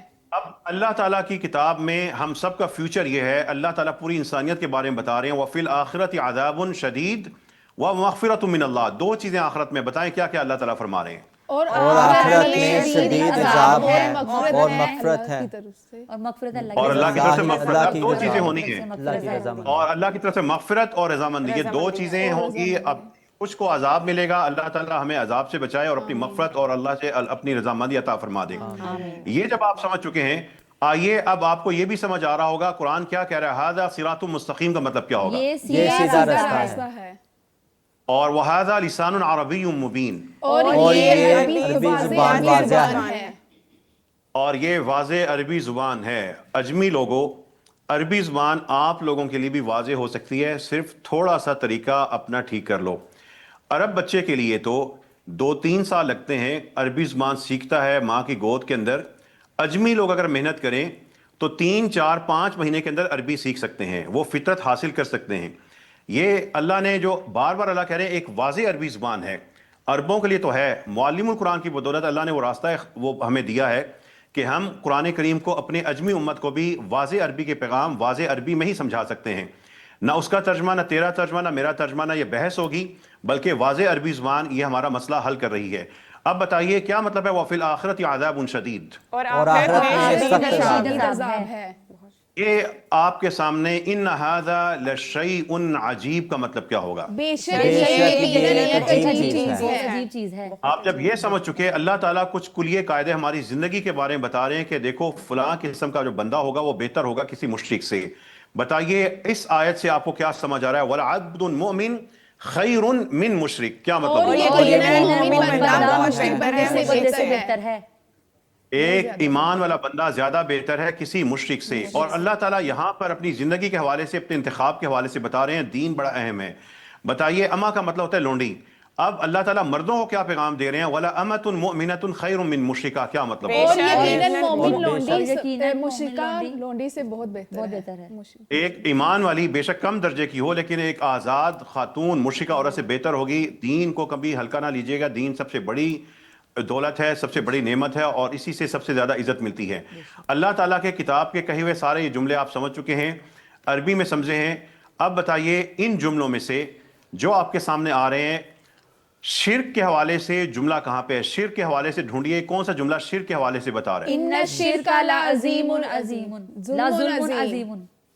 اور کہاں پر کوئی ایسا جملہ آ رہا ہے جو قرآن کے عربی ہونے کے بارے میں بتا رہا ہے؟ وَهَذَا لِسَانٌ عَرَبِيٌّ مُبِينٌ. اس سلائیڈ میں سے آخرت کے بارے میں کیا پیغام آ رہا ہے کہ آخرت میں کیا ملے گا؟ اور یہاں پر آپ نے پیچھے پڑھا امہ کا ایک مطلب تھا پیشوا. اب بتائیں ابراہیم علیہ السلام کے بارے میں قانتاً ہوتا ہے مطیع فرما بردار. اللہ تعالیٰ ابراہیم علیہ السلام کے بارے میں کیا بتا رہے ہیں؟ ان ابراہیم کان امتن، بے شک ابراہیم ایک پیشوا اور اللہ کے امتی تھے، اللہ کے فرما بردار تھے. یہ جب آپ سمجھ چکے ہیں، یہاں پر ایک اور چیز عربی زبان کی ایک خاص بات، تاکید کے لیے انتہائی بڑا لفظ ہوتا ہے، سب سے بڑا لفظ ہوتا ہے انما. انما کا مطلب ہوتا ہے در حقیقت یا صرف اور صرف. یہ ننھی سی بات میں نے آپ کو بتا دی ہے، یہ انتہائی تاکید کے لیے ہوگا. آپ نے انا پڑھا ہے، وہ چھوٹی سی چیز ہوتی ہے، لا پڑھا ہے، چھوٹی سی چیز ہوتی ہے. انتہائی تاکید کے لیے آپ نے انما کا لفظ پڑھ لیا ہے. اب بتائیے انما اللہ الہ واحد کا مطلب کیا ہوگا؟ در حقیقت اللہ معبود ہے. اور انما هذه الحیات الدنیا متاع، اس کا مطلب کیا ہوگا؟ در حقیقت دنیا کی زندگی سامان ہے. اور انما الحیات الدنیا لعب و لہو، کھیل اور تماشا، اس کا مفہوم ہوتا ہے لعب اور لہو، تماشا. تو آپ بتائیے کیا مطلب ہوگا انما الحیات الدنیا لعب و لہو؟ در حقیقت دنیا کی زندگی کھیل اور تماشا ہے. اور یہاں سے اب آپ بتائیے ما اور الا بھی آپ نے پڑھا تھا، انتہائی تاکید کے لیے ہوتا ہے. ما نہیں کے مفہوم میں آتا ہے نہیں ہے، اور الا مگر کے. اب بتائیے البلاغ المبین آج آپ نے پڑھا ہے، ما علی الرسول الا البلاغ المبین کا مطلب کیا ہے؟ اور نہیں ہے پر مگر پیغام پہنچانا. اور وما الحیات الدنیا فی الاخرہ، آخرت کے مقابلے میں بتائے کیا مطلب ہوگا وما الحیات الدنیا فی الاخرۃ الا متاع. اور نہیں دنیا کی زندگی آخرت میں مگر سامان، اگر تھوڑا سا سامان، بڑے عارضی چند لمحے ہیں، بڑی عارضی چند خوشیاں ہیں. اب بتائیے قرآن انتہائی تاکید کے ساتھ وما الحیات الدنیا الا لعب و لہو، کیا مطلب ہوگا اس کا؟ اور نہیں دنیا کی زندگی مگر کھیل اور تماشا ہے. آج کے سبق میں ہر منٹ کے ہر سیکنڈ میں آپ قرآن کا لفظ پڑھ رہے تھے، قرآن کا لفظ سمجھ رہے تھے، آپ کا ذہن کام کر رہا تھا، آپ کی آنکھیں کام کر رہی تھیں، آپ کے کان شامل تھے، آپ کی زبان قرآن ادا کر رہی تھی، آپ قرآن سے جڑے ہوئے تھے. یہ ہے قرآن سے جڑنا. قرآن سے جڑ جائیں اس کے الفاظ سے، اس کے قطعوں سے، اس کے جملوں سے، اس کی آیات سے. جب ان سے جڑیں گے قرآن کے مفہوم سمجھ آئیں گے، تدبر ہوگا، سوچے گا، انسان سوچے گا، حقائق ملیں گے، اس کے دل کا تزکیہ ہوگا، اس کا دماغ سوچے گا، اس کی سیرت بہتر ہوگی، اس کا کردار بہتر ہوگا. وہ سوچے گا یہ آیت یہ کہہ رہی ہے لیکن میں کس طرف جا رہا ہوں. یہ قرآن کے جملے ہی اس کے لیے ہدایت بنیں گے، قرآن کے جملے ہی اس کو شرک سے بچا لیں گے، اس کو توحید سکھا دیں گے، آخرت یاد کروا دیں گے. آخرت میں مغفرت من اللہ بھی ہے، عذاب شدید بھی ہے، اس کو درمیان میں کھڑا کر دیں گے. لو آخرت لینی ہے، آخرت میں تو جانا ہے، لیکن آخرت میں جانا تو سب کا ہوگا، لیکن مغفرت تم نے خود کمانی ہے، عذاب کا حقدار خود ہی بننا ہے. یہی تمہارے اعمال ہوں گے. میں اللہ سے یہی دعا کرتا ہوں کہ اللہ رب العزت ہم سب کا بیٹھنا، پڑھنا، پڑھانا قبول فرمائے، اور ہم سب کو جن کے بارے میں کہا گیا اللہ کے کچھ خاص گھر والے ہیں، اور وہ کون ہیں؟ وہ ہیں جو قرآن سے جڑے ہوئے ہیں. اللہ ہمیں انہی اہل اللہ میں، اہل قرآن میں شامل فرمائے، اور ہم سب کو، ہمارے ماں باپ کو، ہمارے اساتذہ کو، شاگردوں کو، رشتہ داروں کو، سب کو اپنی مغفرت سے، رحمت سے نواز دے. وآخر دعوانا الحمدللہ رب العالمین. بہت شکریہ قاری صاحب، جزاک اللہ خیر. ڈاکٹر عبید الرحمن بشیر صاحب، آپ بہت شاندار انداز میں، یقین کیجیے میں یہاں بیٹھا ہوتا ہوں بہت انجوائے کر رہا ہوتا ہوں، آپ جیسے پڑھا رہے ہوتے ہیں. یہ اسٹوڈنٹس بھی مجھے کبھی کبھی بیچ میں دیکھتے ہیں تو میں اکثر مسکرا ہی رہا ہوتا ہوں. بہت شاندار انداز ہے. اللہ تعالیٰ نے آپ کو خوب صلاحیت دی ہے، خوب نوازا ہے. اللہ تعالیٰ آپ کو برکتیں دے، آپ کو مزید ترقیاں عطا فرمائے، یوں ہی علم بکھیرتے رہیں، یوں ہی قرآن کریم کی سمجھ لوگوں کو بتاتے رہیں. بہت شکریہ ہمیں جوائن کرنے کے لیے ڈاکٹر صاحب. بہت شکریہ آپ کا، اللہ تعالیٰ برکت عطا فرمائے. ناظرین، قرآن کریم کے ساتھ جڑ جائیں تو زندگیاں بدل جاتی ہیں، لیکن دا کی از دا انڈرسٹینڈنگ.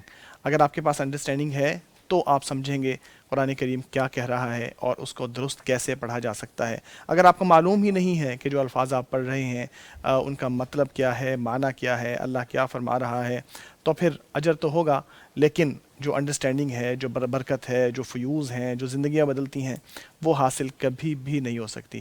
لہٰذا جڑ جائیے، قرآن کریم کو سیکھیے، اور یہ آسان طریقہ قرآن کریم سیکھنے کا پیغام ٹی وی کے پلیٹ فارم سے آپ کو مہیا کر دیا گیا ہے۔